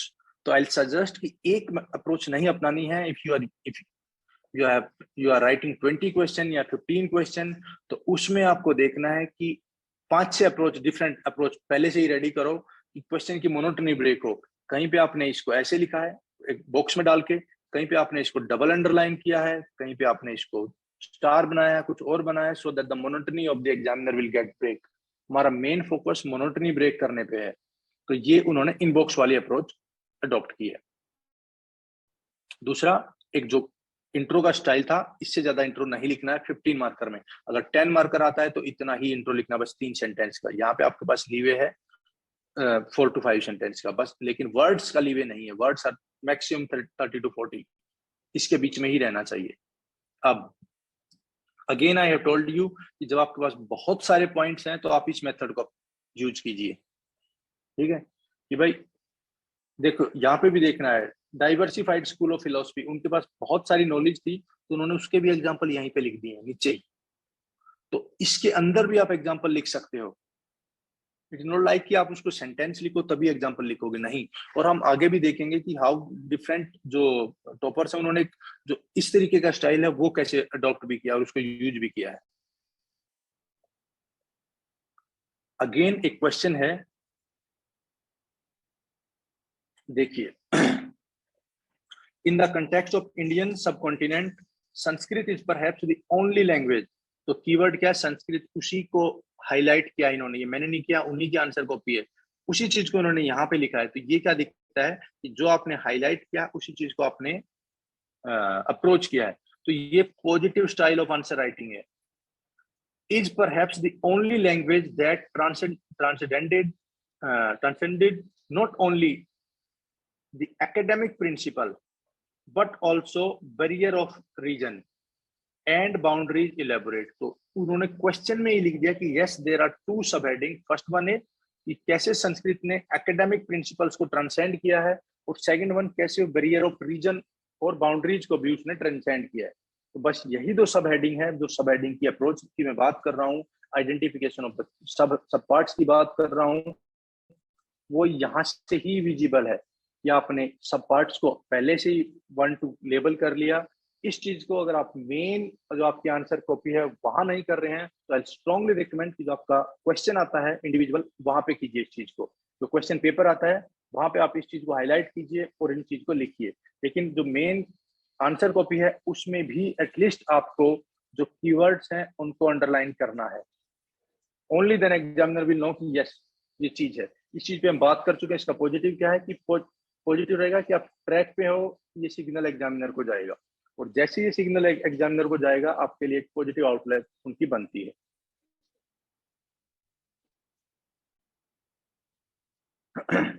ये वाला मेथड हम देख चुके हैं, जब आपके पास बहुत कुछ है बोलने को तो आप इस चीज को यूटिलाइज कर सकते हो।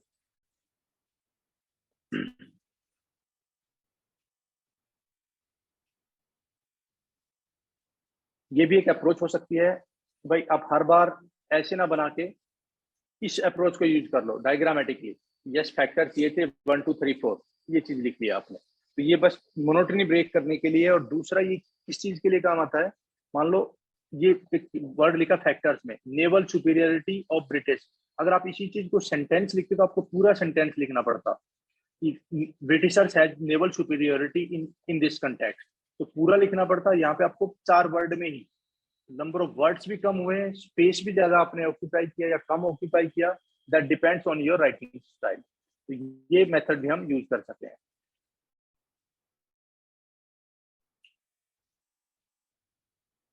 फिर आता है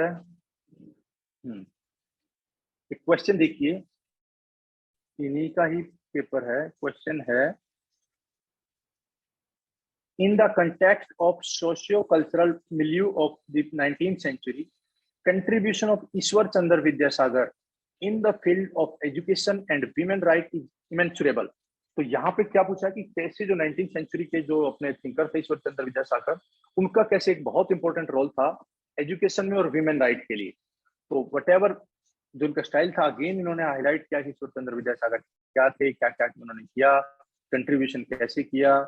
हमें यहाँ पे जो सीखना है वो ये सीखना है कि कैसे जो आपका कंक्लूजन है उसको आप आज से रिलेट कर पा रहे हो, ठीक है, कैसे एक कंक्लूजन को एम्फेटिक बना रहे हो, कैसे उसकी एक जो क्वालिटी है उसको इंक्रीज कर रहे हो। तो व्हाट शी हैज रिटन कि Ishwar Chandra Vidyasagar left an indelible impact on the socio-economic fabric of Indian society, with his ideal still alive through DPSP, fundamental rights, DPSP and fundamental duties of Indian Constitution। तो what she has done, कैसे उन्होंने बताया कि जो ईश्वर चंद्र विद्यासागर के ideas थे वो कैसे इनकॉर्पोरेट हुए हमारे कॉन्स्टिट्यूशन में, और वो चीजें अमर हो गई विद कॉन्स्टिट्यूशन ईश्वर चंद्र विद्यासागर के आइडियल। और ये क्या है, ये ब्लेंड है knowledge of paper 1 and paper 2, जो परफेक्ट एग्जांपल है ये चीज दिखाने का कि yes mister examiner, I know कि कैसे चीजों को इंटीग्रेट करके लिखना है। वो हवा में इंटीग्रेशन नहीं आएगा। आई एम अगेन सेइंग कि जब तक आप टेक्स्ट घर पे नहीं लिखोगे, जब तक वो चीज आपके जो मसल मेमोरी में नहीं आएगी। मसल मेमोरी बनती है तब जब आप बार बार एक चीज को कर रहे होते हो, तो जब तक वो आपके मसल मेमोरी में नहीं आएगी, you will not get this writing style. और इस चीज को करने के लिए भी आपको आउटवर्ड लुकिंग वाला एक इंसान चाहिए जो आपको गाइड कर सके कि नहीं यार, ये आपका कोई पीयर हो जिसने 2-4 बार पेपर लिखा हो, he or she can write, या बार बार टॉपर की कॉपी वहां पे आइडेंटिफाई करें, yes this is the important thing कि मैं अपने आंसर में लिख सकता हूँ। प्लीज इस चीज को ट्राई करना अपने आंसर्स में लिखने की, इट विल एनरिच इट, कि 1 का 2 में किया, 2 का 3 में किया, ये चीज आपको देखनी है।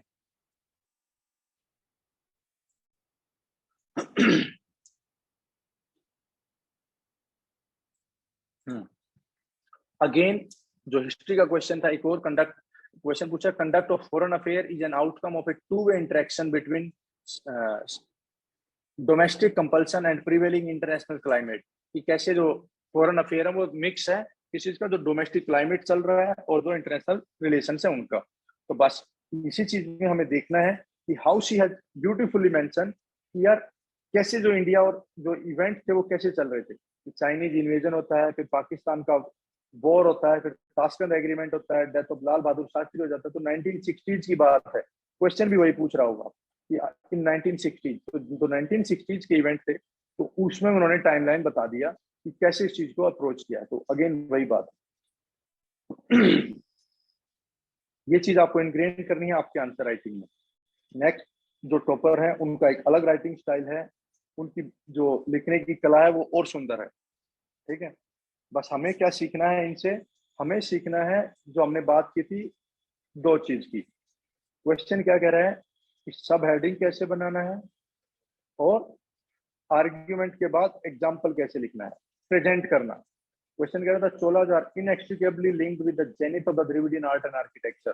Dravid in art and architecture पे बताया उन्होंने, किस किस में काम किया था द्रविड़ ने ये भी बताया उन्होंने। फिर क्वेश्चन की स्टेटमेंट को यूज किया और लिखा। अब स्टाइल हमें जो सीखना है वो ये कि पहले आपने आर्ग्यूमेंट दिया, उसके साथ में ही एग्जाम्पल दिया, आर्ग्यूमेंट दिया, उसके साथ में ही एग्जाम्पल दिया। ये चीज आप नॉर्मल मान लो, ये स्टार्ट तो यहाँ से भी कर सकती थी, इन्होंने यहाँ से क्यों किया? क्योंकि उनको इसकी विजिबिलिटी इंक्रीज करनी थी। जब तक आपके एग्जाम्पल की या केस स्टडी की विजिबिलिटी इंक्रीज नहीं होगी तो वो इतना फ्रूटफुल नहीं रहेगा। तो जो जो केस स्टडी भी लोग लिखते हैं या जो मैप भी बनाते हैं वो ऐसे साइड में करके बनाते हैं, वो ही इंपॉर्टेंट पार्ट है, ये दिखाने के लिए कि yes this is the x factor that I am bringing in this answer. I think disturbance भी हो रहा होगा, बाहर बहुत तेज बारिश आ रही है, तो प्लीज यार बियर विद इट।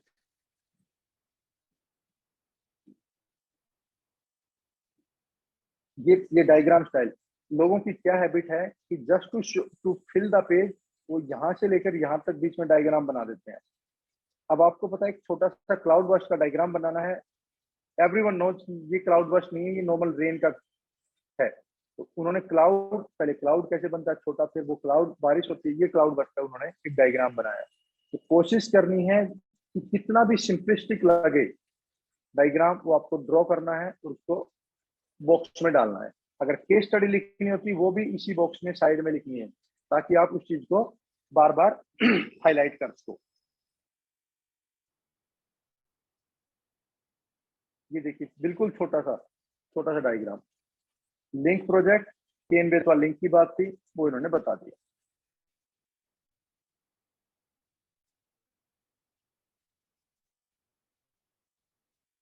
मैं जो आपको एक चीज दिखाना चाह रहा हूँ कि ये वाली, कोई क्वेश्चन पूछा है कि discuss the issues faced by domestic worker in India, also suggest measures that can be taken to empower them. ठीक है, कि यार कोई इश्यू है, कोई प्रॉब्लम है, उसके हमें सोल्यूशन भी बताने हैं। ठीक है, डोमेस्टिक वर्कर से रिलेटेड क्वेश्चन है, वहां से इन्होंने शुरू किया, उसको डिफाइन किया या कुछ बताया उनके बारे में। अब मेन चीज आती है कि क्या करते हैं लोग यूजुअली, कैसे लिखते हैं। पहले बताएंगे इश्यूज, एक पेज पे, इस पेज पे इश्यूज लिख रहे होंगे यहाँ पे, और यहाँ पे आके मेजर्स लिखेंगे कि क्या है। What she has done is sandwich approach, यार ये इश्यू है, इसका ये सोल्यूशन है। तो टीचर को भी ज्यादा दिमाग नहीं लगाना पड़ेगा। अगर टीचर इस पेज पे इशू पढ़ेगा तो हो सकता है अगले पेज तक वो कोई इशू भूल जाए जिसका आपने सोल्यूशन लिखा हो। यहाँ पे आपको भी हमेशा रहता है कि यार हो सकता है आपने इशू नंबर 1 तो यहाँ लिख दिया, लेकिन जब सोल्यूशन लिखने लगे तो वो सोल्यूशन नंबर 3 बन गया, तो उसमें एक सिंक्रोनाइजेशन नहीं रहता, और ये चीज टीचर ऑब्जर्व करते हैं। तो ये मेथड है एक सिंक्रोनाइजेशन दिखाने का, कि कैसे आपने एक इशू लिखा, उस इशू का साथ में ही आपने मेजर भी बता दिए। दैट्स इट, इससे ज्यादा कुछ नहीं करना। Irregularity in the ways, standard खुद कर दो, जो डिटरमिन कर दे वेजेज को, आइडिया ऑफ लिविंग वेजेज। तो बस आर्टिकल 33 पेपर 1 में उन्होंने यूज किया आर्टिकल 43 को। तो बस यही जो इंटीग्रेशन की बात है, नॉलेज इंटीग्रेशन, वो आपको दिखाना है पेपर में, तभी आपके मार्क्स इंक्रीज होंगे एक नॉर्मल स्टूडेंट से जो बस केवल जाके लिख के आएगा। अगेन जब एंड लिखा, उन्होंने वे फॉरवर्ड लिखा या कंक्लूड किया इस चीज को, तो व्हाट शी हैज रिटन कि India as per the International Labour Organization protection of domestic worker must ensure its policies, laws in accordance with it to achieve the goal of Article 38, 39, Article 42, 43 of Constitution. तो paper 1 का में उन्होंने article से conclude किया है, तो 1 की knowledge को 2 में, 2 की नॉलेज को 1 में, इस तरीके से इंटीग्रेट करना है, जरूरी है टू फेच गुड मार्क्स। उस दिन भी मैंने बताया था कि अगर आपको कोई कंपैरिजन करना है तो you can use this method. 1951 में ये था, 2000 में ये था, और अगर आप इसको थोड़ा और बेटर करना चाह रहे हो तो you can mention A increasing tendency, वहां पे दिखा सकते हो, इसको बॉक्स में लिख सकते हो, पॉपुलेशन एस्टिमेशन करके आप लेबल कर सकते हो इस चीज को। ठीक है, इनके पेपर से शायद और कुछ नहीं है जो मैंने हाईलाइट किया हो, आगे चलते हैं। ये पेपर आपको बस वो बताएंगे कि जो जिन चीज को हम हाईलाइट कर रहे हैं, जिन चीज को बताने की कोशिश कर रहे हैं, टॉपर्स वही काम करके बनते हैं। जैसे ये क्वेश्चन देखिए, ठीक है, what she has done, distribution network बनाया है। किस चीज का क्वेश्चन कह रहा था कि right give a brief description about the installed capacity of the solar power, highlight the challenges of the solar power and mention the step. तो इन्होंने क्या किया, जो डिस्ट्रीब्यूशन है उसके बारे में एक बता दिया कि कैपेसिटी कहाँ कहाँ है, ठीक है, ये हरियाणा पंजाब यहाँ पे किस चीज की है और यहाँ पे किस चीज की है, ठीक है, तो पूरा वेस्ट यहाँ पे बता दिया, यहाँ पे हमने बता दिया। तो ये एक मेथड था बस डायग्रामेटिकली इस चीज को प्रेजेंट करने का। हो सकता है इनके पास स्पेस हो तो इसलिए इन्होंने पूरे पूरे इसमें ये चीज इंडिया का मैप बना दिया है।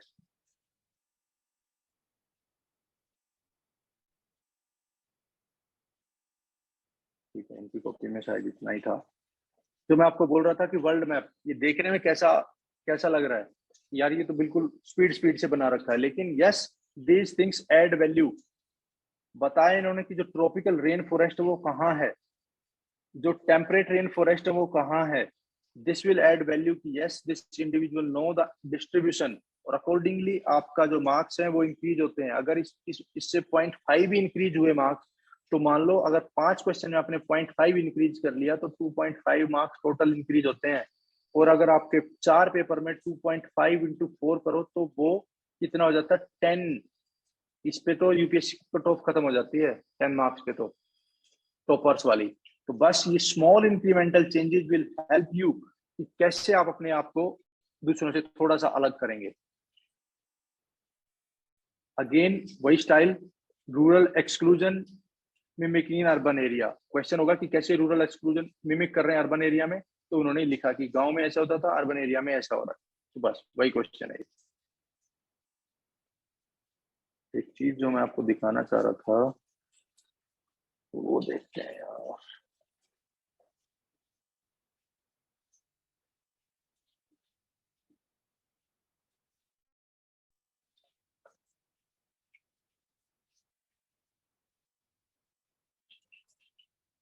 अगर किसी का कोई क्वेश्चन है तो पूछ सकता है तब तक।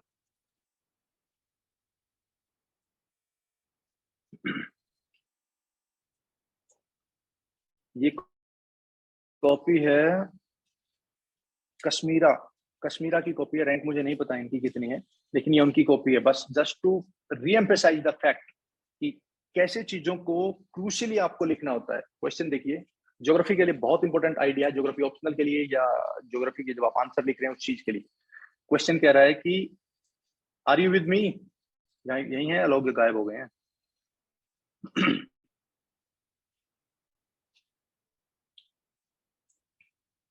किसी का कोई क्वेश्चन है?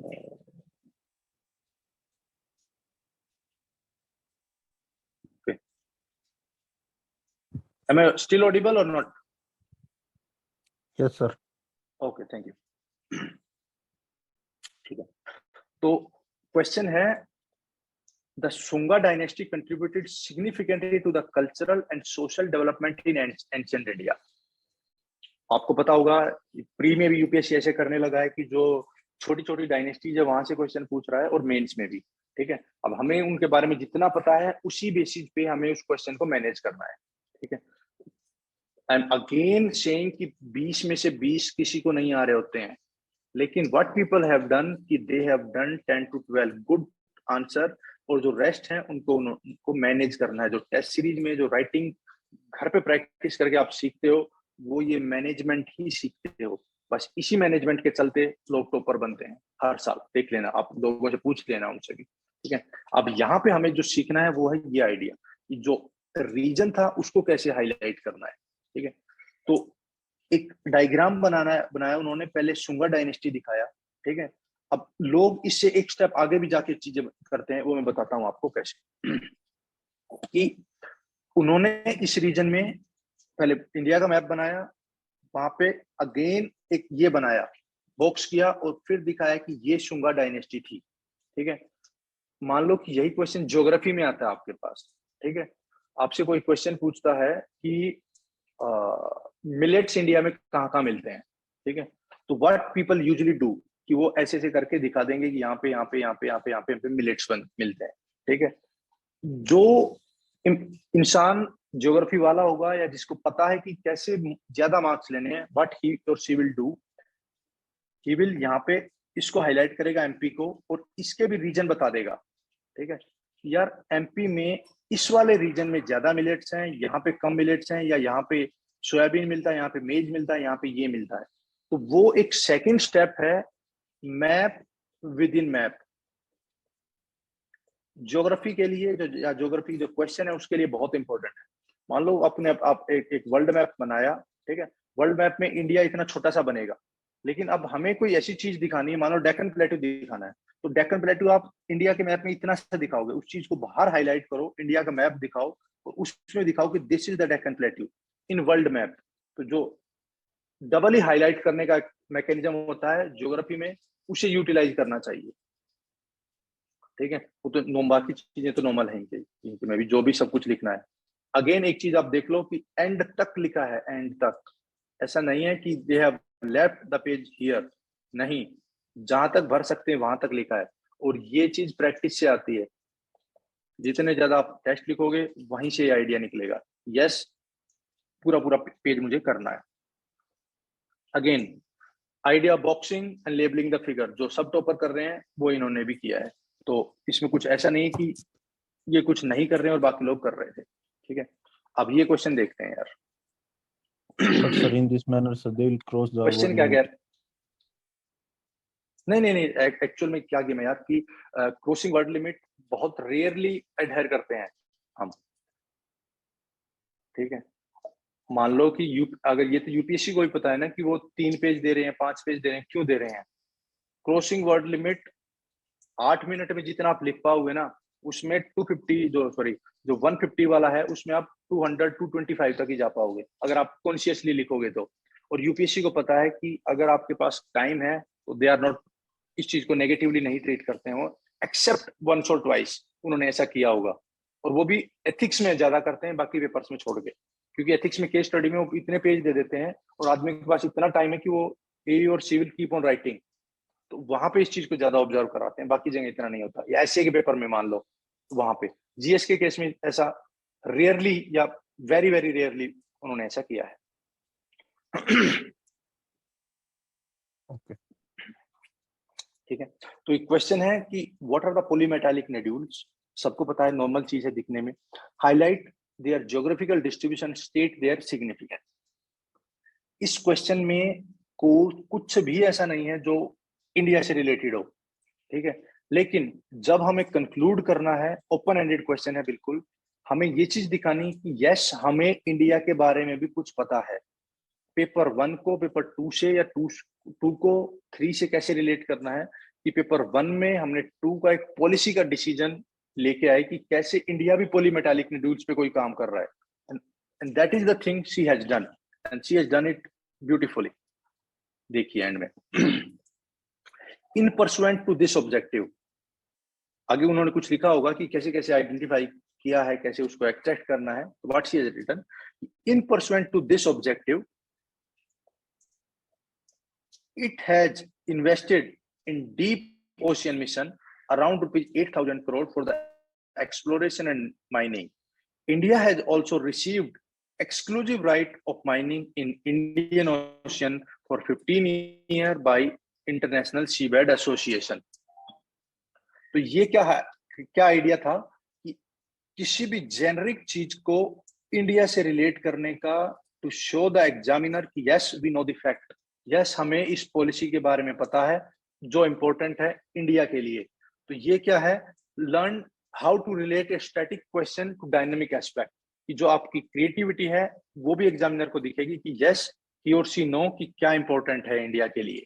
तो बस ये चीज एक वे फॉरवर्ड की तरह या एक कंक्लूजन की तरह आपने बता दिया है, नॉर्मल नहीं लिखा कि yes these things are important और इंडिया को भी ऐसा करना चाहिए। Instead of written this generic thing, what she has written actionable step that India has taken, that's it। तो ये चीज इंपॉर्टेंट है मार्क्स फैच करने के लिए। अब बाकी जो माइनर चीजें हैं उनकी तरफ चलते हैं कि कैसे आप जो आप लिख रहे हो उस चीज की ऑथेंटिसिटी आपको कैसे इंक्रीज करनी है। बार बार मैं ये बात बोल रहा हूँ, ठीक है। क्वेश्चन है वीमेन इशू पे, discuss the various opportunities and challenges posed by the globalization on working women. सबको पता है ग्लोबलाइजेशन से स्टार्ट करेंगे, वर्किंग वुमेन के बारे में बताएंगे, लेकिन जब हम बात बताएंगे तो हम किसके एनएसएसओ का डेटा की बात करेंगे।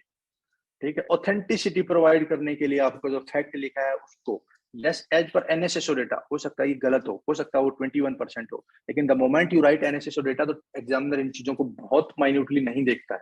और आई सजेस्ट कि अगर कोई चीज 21 है और आप उसको 19 या 20 लिख रहे हो तो वो इतना इश्यू नहीं है, लेकिन अगर कोई चीज 21 है और आप उसको 12 लिख रहे हो, 13 लिख रहे हो, दैट इज इजिली आइडेंटिफाइबल। वहां पे टीचर आइडेंटिफाई कर सकता है कि यस ही और शी इज ब्लफिंग। ठीक है, सेम। तो दूसरे केस में उन्होंने क्या किया कि जो एनसीआरबी का जो आर्गुमेंट था, जो डेटा था, हम पेपर 2 में पढ़ते हैं। ठीक है, तो यहाँ पे भी उन्होंने उस एनसीआरबी को जो डेटा था उसको ऑथेंटिसिटी प्रोवाइड की कि कैसे जो वायलेंस है, जो डोरी के केसेज हैं वो रजिस्टर हो रहे हैं, वो कैसे वर्किंग वुमेन को इम्पैक्ट कर रहे हैं, वो डेटा उन्होंने यूज किया और वो उसकी ऑथेंटिसिटी बढ़ाई। पेपर 2 का डेटा पेपर 1 में यूज किया है फीमेल इश्यू में। थर्ड थिंग इज जो नॉर्मल चीज है बिल्कुल, सेंसस डेटा। ठीक है, हम बार बार सेंसस का कहीं ना कहीं करते हैं उस आइडिया को, और सेंसस जो 2011 की सेंसस थी उस चीज से ऑथेंटिसिटी प्रोवाइड की कि यस मैं नहीं बोल रहा हूँ, मैं नहीं बोल रही हूँ, ये तो सेंसस कमिश्नर ने ऐसी बात बोली है। तो आप 2011 सेंसस का भी डेटा वहां पे कोट कर सकते हो सेंसस को। तो ये जो थर्ड ऑथेंटिसिटी प्रोवाइड करने के लिए है आइडिया। हाँ, चीज मैं बोल रहा था आपको कि कैसे जो टॉपर्स हैं वो एक चीज अलग करते हैं, वहां पे आपको पता चलेगा टॉपर्स क्यों हैं।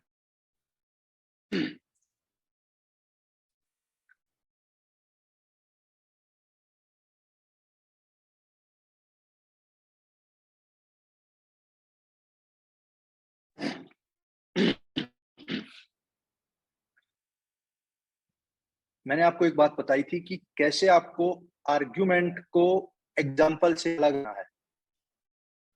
ठीक है, तो आर्ग्यूमेंट लिखना है, कैसे हैं एक ही आर्ग्यूमेंट को अलग अलग तरीके से मोल्ड करके लिख देते हैं। ठीक है, तो वो चीज हमें अवॉइड करनी है कि जो रेपिटिशन ना हो, रेपिटिशन अवॉइड करनी है आर्ग्यूमेंट्स का। ठीक है, एग्जाम्पल आपने एक दिया, 2 दिया, वो इतना मैटर नहीं करता, लेकिन आर्ग्यूमेंट जितने ज्यादा हो वो मैटर करते हैं। लेकिन सेम आर्ग्यूमेंट को अलग अलग लैंग्वेज में नहीं लिखना है, बस यही चीज अवॉइड करनी है पेपर में। जैसे यहाँ पे हमें देखना है कि भाई उन्होंने क्या किया है। जैसे ये एग्जांपल देखते हैं, कोई क्वेश्चन था, क्वेश्चन की स्टेटमेंट पढ़ते हैं। Governance during British rule was a means of exploitation of India rather than A vehicle of public welfare. कि कैसे वो क्या था, मींस ऑफ एक्सप्लॉयटेशन था rather than vehicle of public welfare. ये चीज दिखानी है कि जो ब्रिटिश के एक्शंस थे वो एक्सप्लॉयटेटिव एक्शंस थे रादर देन हमारे वेलफेयर के लिए। तो व्हाट शी और ही हैज रिटन कि डी इंडस्ट्रियलाइजेशन एक मेन सब हेडिंग लिया और उसके जो सब पार्ट्स थे उनको लिखा कि कैसे वन वे ट्रेड हुआ, कैसे इंडियन गुड पे ड्यूटी लगाते थे वो, कैसे आर्टिजन को पैटर्नेज लॉस्ट हुई, 4-5 ये। अब जब हम नॉर्मली आंसर लिखने बैठते हैं तो हम क्या करते हैं, डी इंडस्ट्रियलाइजेशन के साथ साथ ये चीज भी अलग अलग पॉइंट बना देते हैं। तो ऑब्वियसली बहुत लोग ऐसा करते हैं, लेकिन व्हाट ही और शी हैज डन कि जो एक एथिकल एस्पेक्ट अपना आंसर राइटिंग का दिखाने के लिए कि yes I am morally and ethically strong, तो मैं एक चीज दिखाऊंगा और उसी चीज के सब पार्ट्स को सब पार्ट्स बना के दिखाऊंगा, ना कि उसको इंडिविजुअल पार्ट्स इंडिविजुअल आर्ग्यूमेंट बना रहा हूँ। तो ये चीज टीचर के ऊपर एक अलग रिफ्लेक्शन दिखाती है कि जो आपके जो। अब दूसरा फायदा भी बता देता हूँ आपको, जो मैंने यहाँ लिखा सेव स्पेस एंड वर्ड। मान लो वो इसी चीज को अलग से लिख रहा होता कि Indians have been forced under a one way trade by the colonial rulers। ठीक है, या Indian goods have faced duties of 80 to 85% on their exports. तो यही चीज उन्होंने नॉर्मल लिखा, 2-4 वर्ड जो कीवर्ड जो has and have full form या आपकी जो हेल्पिंग वर्ब्स वगैरह थी उनको हटा के जो वर्ड्स बचाए हैं वो यहाँ पे काम आए। उसी चीज को लिखा, सेम टाइप के आर्ग्यूमेंट, सेम टाइप के एग्जाम्पल एक सब हेडिंग के अंदर। ये चीज दिखाती है कि यस आपको क्लैरिटी ऑफ थॉट है। अगर आपको ये क्लैरिटी ऑफ थॉट अगर टीचर ने मिल उनको पता चल गया तो they will reward you very handsomely. बस यही चीज हमें देखनी है। अब कई बार हमारे पास क्या होता है कि इंफॉर्मेशन ज्यादा है, अब हर चीज को कैसे लिखें, तो अगर आपको कोई प्रोसेस शो करनी है तो उसमें आप ये वाली अप्रोच अडॉप्ट कर सकते हो जो इन्होंने की है, ये वाली। कि क्या किया इन्होंने कि सबसे पहले पीजेंटाइजेशन एंड रूरलाइजेशन जो ब्रिटिशर्स की वजह से इंडिया का हुआ था, तो वहां पे क्या किया, आर्टिजन ज्वाइंट फार्मिंग, उसके बाद क्या होता है, बर्डन हो जाती है agriculture, burden the system, then falling off, यानी कुछ हार्ट्स क्या लिखा है, फॉल ऑफ हार्ट्स, ठीक है, इसके बाद रूइन ऑफ रूरल इकोनॉमी। तो ये एक प्रोसेस है कि जो आर्टिजन ने जब फार्मिंग को ज्वाइन किया तो उससे क्या हुआ, फिर उससे क्या हुआ और फिर उससे क्या हुआ। तो ये चीज प्रोसेस दिखाने के लिए आप हमेशा यूज कर सकते हो, कई सारे टॉपर्स ने यूज की है। तो आई सजेस्ट कि जहां पे भी पॉसिबल हो आप उस चीज को दिखा सकते हो। मान लो कि सबसे पहले क्या हुआ, इंडिया के केस में कोई ऐसा एग्जांपल मान लो, एजुकेशन से रिलेटेड कोई केस है, तो सबसे पहले हम जो 1948 की पॉलिसी आती है, उस पॉलिसी में ये 2 पॉइंट थे, फिर उस पॉलिसी से ये चीज ड्राइव हुई, उस पॉलिसी से ये हुआ, फिर 2021 की या 2 की पॉलिसी आती है एजुकेशन। तो वहां पे इस प्रोसेस को दिखाने के लिए आप इसे यूटिलाइज कर सकते हो, इस तरीके का फ्लो चार्ट। हाँ, एक चीज और मैं आपको बता दूं कि जो भी आपकी नॉलेज है वो वेस्ट नहीं है। स्पेसिफिकली जो लोकल ऑब्जर्वेशन आपकी हैं, you can utilise your local observation in the final paper. Like ये क्वेश्चन है, जो भी जिनकी भी कॉपी है उन्होंने भी इसको यूज किया है। We discuss how India successfully dealt with the sensitive issue of language से related issue है, which had the potential of threatening national unity in the post independence India, कि कैसे इंडिया ने बहुत अच्छे तरीके से लैंग्वेज को यूज किया है जो थ्रेटन कर सकता था इंडिया की यूनिटी को। तो what she has done, she has written something that is more specific to northern India. I don't know about south India, लेकिन नदर्न इंडिया के लिए बहुत ये हम इस अडेज का यूज करते हैं। India is a linguistically rich country, it is said that कोस कोस पे बदले पानी, 4 कोस पर बदले बानी। I think many of you who are from north India उन्होंने ये चीज सुनी होगी कि कैसे जो पानी है और लैंग्वेज है एक सर्टेन एरिया के बाद चेंज हो जाते हैं, ठीक है। To understand the rich linguistic diversity, however it also pose the challenges. तो what she has done, she had जो सेंसिटिव इशू था वो बताया कि कैसे डाइवर्सिटी थी, ये इस चीज से पता चल जाती है। लेकिन आई विल सजेस्ट कि ऐसे हो सकता है कोई साउथ इंडिया का एग्जामिनर हो सकता है कोई नॉर्थ ईस्ट का एग्जामिनर हो जिन्होंने ये स्टेटमेंट नहीं सुनी हो, तो इस चीज के साथ में एक जो इसका इंग्लिश वर्जन है प्लीज उसे जरूर लिखें कि as per that is at after a certain distance taste of water changes and even the language, the style of linguistic changes are also can be observed। तो ये चीज आप हमेशा लिख सकते हो, एस्से के लिए बहुत कारगर है ये चीज, ठीक है। एस्से में जो आप इंट्रो लिख रहे हो तो अगर आप ऐसी चीज, लिंग्विस्टिक एस्से आता है लिंग्विस्टिक डाइवर्सिटी पे, तो आप इस चीज को लिख दोगे तो it will hit the bullseye. बहुत इंपॉर्टेंट क्रूशियल पॉइंट होते हैं ऐसे जो आपके उसमें मिल जाए। जैसे एक एग्जांपल मान लेते हैं कि वाटर रिलेटेड ऐसे आता है, ठीक है। तो अगर I think most of you have Hindi सबने पढ़ा होगा, तो एक रहीम का एक कोट है कि रहीमन पानी बिना ना उबरे मोती मानिश चून। कि भाई कैसे वाटर की इंपॉर्टेंस रहीम ने बताई है कि जब तक वाटर नहीं होगा तो ना मोती बनेगा, ना आटा बनेगा, ना ह्यूमन बीइंग जी पाएगा। तो वो चीज आप जीएस में आई नॉट सजेस्ट की इतनी बड़ी स्टेटमेंट लिखो, लेकिन ऐसे में any day you can write this कि हमने आज से नहीं बताई ये चीज, ये हमारे एंशिएंट फिलोसफी में चीज लिखी है, इंपॉर्टेंस ऑफ वाटर। अब हमें सिखाने की जरूरत नहीं है, हमें पता है, बस हमें उसको इम्प्लीमेंट करने की जरूरत है। तो ये चीज आप जब भी वो लिख रहे होगे तो you must write an English version also, क्योंकि साउथ इंडियन टीचर हो सकता है उन्हें ये चीज ना समझ आए और she will not appreciate this fact. Next thing question है, अच्छा ये इसी का है जो लैंग्वेज वाला, शायद अगर पेज चेंज नहीं होगा तो हाँ ठीक है। व्हाट शी हैज रिटन कि भाई अब ये तो ठीक था कि जो लैंग्वेज था इंडिया ने कैसे मैनेज किया, अब आगे इंडिया उस चीज को कैसे मैनेज कर रहा है। तो जो setting the conclusion in the current context, ये चीज सीखनी है, बहुत जरूरी है। कई सारे टॉपर्स के आप देख भी रहे हो, मैं बार बार इसीलिए इस चीज को हाईलाइट कर रहा हूँ कि यू विल लर्न इट, या कैसे जो एक स्टैटिक क्वेश्चन है या कैसे डायनामिक क्वेश्चन है उसको आज के करंट पर्सपेक्टिव में कैसे लिखना है। However, many challenges still remain. For example, the use of Hindi is protested by the Dravidian state. To address this, 3-language formula has been introduced in the National Education Policy 2020. This can further help in preventing the linguistic diversity from threatening national unity.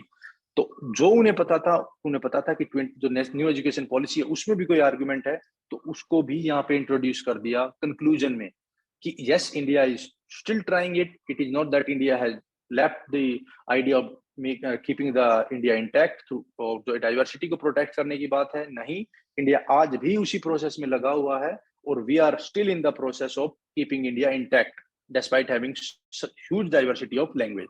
तो ये वो argument था, ठीक है। Again जो एक intro लिखने का स्टाइल था वो ये था कि भाई जो आपका पूरा ये इतना बड़ा इंट्रो है, ठीक है, तो मैक्सिमम 30 to 40 वर्ड्स आपको लिखने हैं, क्योंकि ये 15 मार्कर है, इसलिए यहाँ पे आप यू कैन सी कितना छोटा सा डायग्राम बनाया है, ठीक है। अब इसकी यूटिलिटी बहुत कम है, हो सकता है उनको बाद में याद आया हो ये डायग्राम बनाना, लेकिन आप इस चीज को बना सकते हो।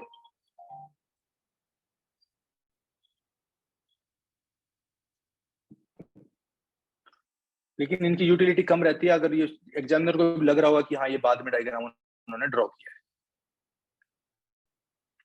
फिर है नेक्स्ट पार्ट, हाँ, यूज ऑफ एसडीजी। मैंने पहले भी बोला है आपको कि कैसे जो सेम नॉलेज है उसको बार बार यूज करना है। यहाँ पे ये क्रायोस्फीयर रिलेटेड क्वेश्चन है, तो इसमें उन्होंने क्या बताया है कि कैसे जो अपने एसडीजीज हैं उनको यूज करना है, जो आपका कंक्लूजन है इसमें।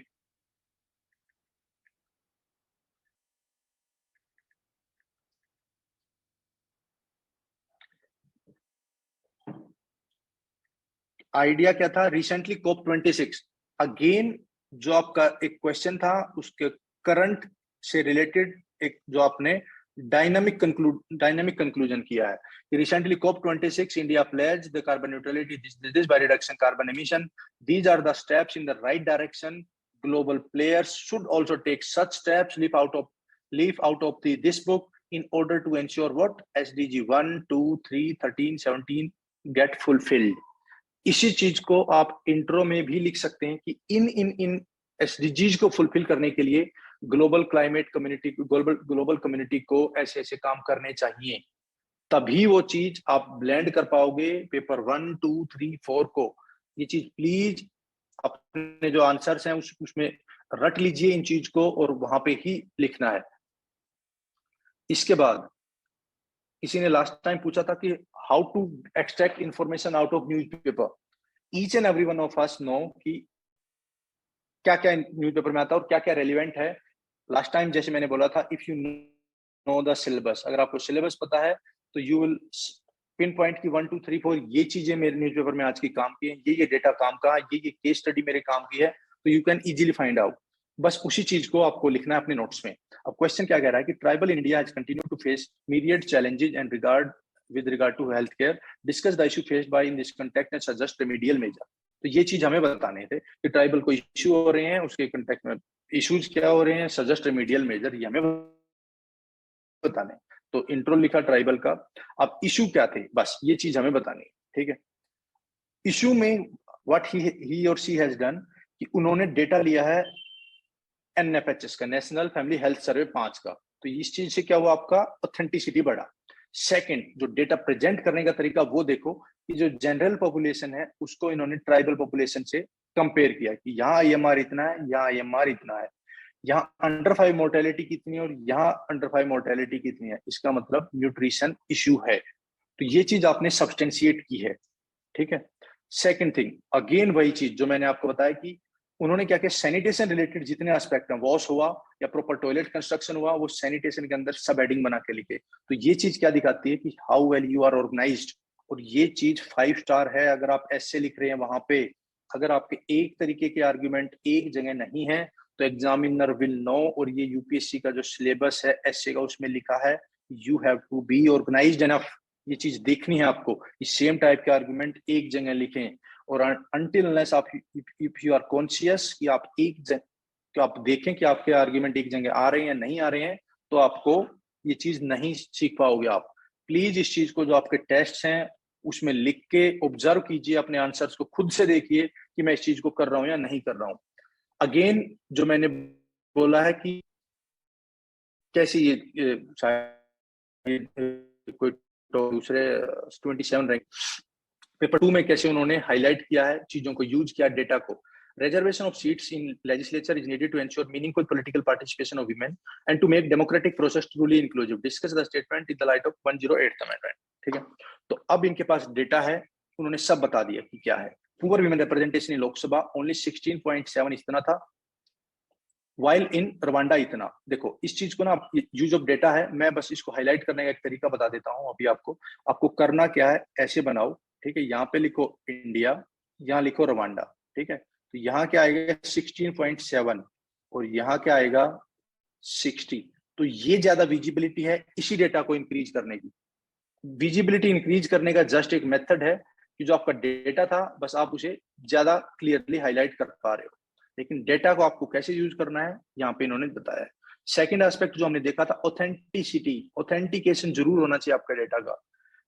क्या बताया, एडीआर, मैं कुछ नहीं बोल रहा हूँ, एडीआर की रिपोर्ट का डेटा है। ऐसा करके आप हमेशा किसी दूसरे के ऊपर ये ब्लेम डाल सकते हो कि मैं बायस्ड नहीं हूँ, मैं पॉजिटिव पर्सन और मैं न्यूज़पेपर पढ़ता हूँ या डेटा देखता हूँ और वहां से जो इन्फॉर्मेशन मेरे पास आती है, रिलायबल इन्फॉर्मेशन, मैं उसको अपने पेपर में यूज करता हूँ। अगर आप ये मैसेज अपने टीचर को दे सके तो teacher will be more than happy. ठीक है, अब ये चीज मैंने लिखी है, learn to give suggestion and way forward even if as such not asked. ठीक है, जैसे क्वेश्चन यही था कि जो discuss the statement in the light of 108 statement कि भाई रिजर्वेशन वीमेन का होना चाहिए नहीं होना चाहिए, कि क्या इशू चल रहा है। बस इस चीज में इन्होंने बताया कि कैसे उस चीज को और इम्प्रूव किया जा सकता है कि ग्रास रूट लेवल पे वीमेन आए और आगे वो डिमांड कर सके। However the following issue need to be addressed, ये बताया उन्होंने कि कैपेसिटी बिल्ड करो उनकी, डाइल्यूट करो, डाइल्यूटिंग द फिनोमेना सरपंच पति उसको हटाओ, सेल्फ हेल्प ग्रुप को इंप्रूव करो, क्लैरिटी रिजर्वेशन लेके आओ, ये चीज तो ट्रांसफॉर्मेटरी हो सकता है अगर हम ऐसे ऐसे चीजें करेंगे। तो ये एज सच पेपर में नहीं पूछा है, लेकिन if you have space and if you have time I will suggest कि वे फॉरवर्ड जरूर लिखें। अगेन जो मैंने बताया कि कैसे हाईलाइट करने का तरीका है कि पेंडेंसी कैसे कोर्ट में है, कि सबऑर्डिनेट कोर्ट में इतनी, हाई कोर्ट में इतनी है, सुप्रीम कोर्ट में इतनी, आप टेबल बनाई, ये हमेशा एक अच्छा रिप्रेजेंटेशन है rather than writing in India high court है दिस मच, सुप्रीम कोर्ट है दिस मच, नहीं, ऐसे टेबल बनाओ और उसे रिप्रेजेंट करो। बहुत जरूरी है पेपर 2 के लिए सेकंड एआरसी, उसको कोट करना है जहां पे भी आप उसको कोट कर सकते हो। उसका इंडेक्स देखो, उसमें क्या क्या आइडियाज हैं, फिर अपना सिलेबस देखो, उससे मैच करो कि कहाँ कहाँ क्या क्या चीज मुझे पढ़नी है, कहाँ कहाँ उसका, अगर फुल पढ़नी फुल पढ़ो, नहीं तो आपको ब्रीफ समरी पढ़ सकते हो वहां पे, लेकिन देखो जरूर कि उसकी रिकमेंडेशन क्या है, हवा में नहीं देखना है। सेकंड एआरसी ने बताया है, लॉ कमीशन ने बताया है, पार्लियामेंट्री स्टैंडिंग कमेटी ने बताया है, तो दीज रिकमेंडेशन विल मेक, इनकी अगर आप बताओगे रिकमेंडेशन, वे फॉरवर्ड जो मैं बोल रहा हूँ, अगर इनकी रिकमेंडेशन आप अपने वे फॉरवर्ड में बताओगे तो solution you will be providing solution and UPSC always reward those who are providing solutions. बस ये चीज हमें देखनी है। ठीक है, अब जो अलग जो एक चीज मैंने बताई है आपको कि केस स्टडी को यूज करना है जरूर से भी जरूर। अगर आपके पास कोई सक्सेसफुल मॉडल है केस स्टडी का तो उसमें आप बता सकते हो कि कैसे और कहां वो पर्टिकुलर एक मॉडल यूज हो रहा है और that is more then successful, आप उस चीज को हमेशा बता सकते हो। और जैसे ही आप वो चीज बताते हो तो वो एक लेजिटिमेसी क्रिएट करती है आपके आर्ग्यूमेंट की, और बस एक लेजिटिमेसी ही क्रिएट करनी है। अगर टीचर ने वो चीज ऑब्जर्व कर ली तो then that is more than enough. Again एक क्वेश्चन है बस यही चीज दिखाने के लिए कि कैसे जो डेटा का यूज है सेम इंडिविजुअल है, लेकिन उन्होंने अलग अलग तरीके से इसको यूज किया है। अगर इसी चीज को हाईलाइट कर देते ऐसे बॉक्स बना के या टेबल बना के तो that will be more fruitful इन्हीं के लिए। ठीक है, तो आप इन चीजों को कर सकते हो। तो I think this is it from my side. अगर किसी को कुछ स्पेसिफिक डिमांड है, कोई और किसी को पूछना है तो दे कैन आस्क यार।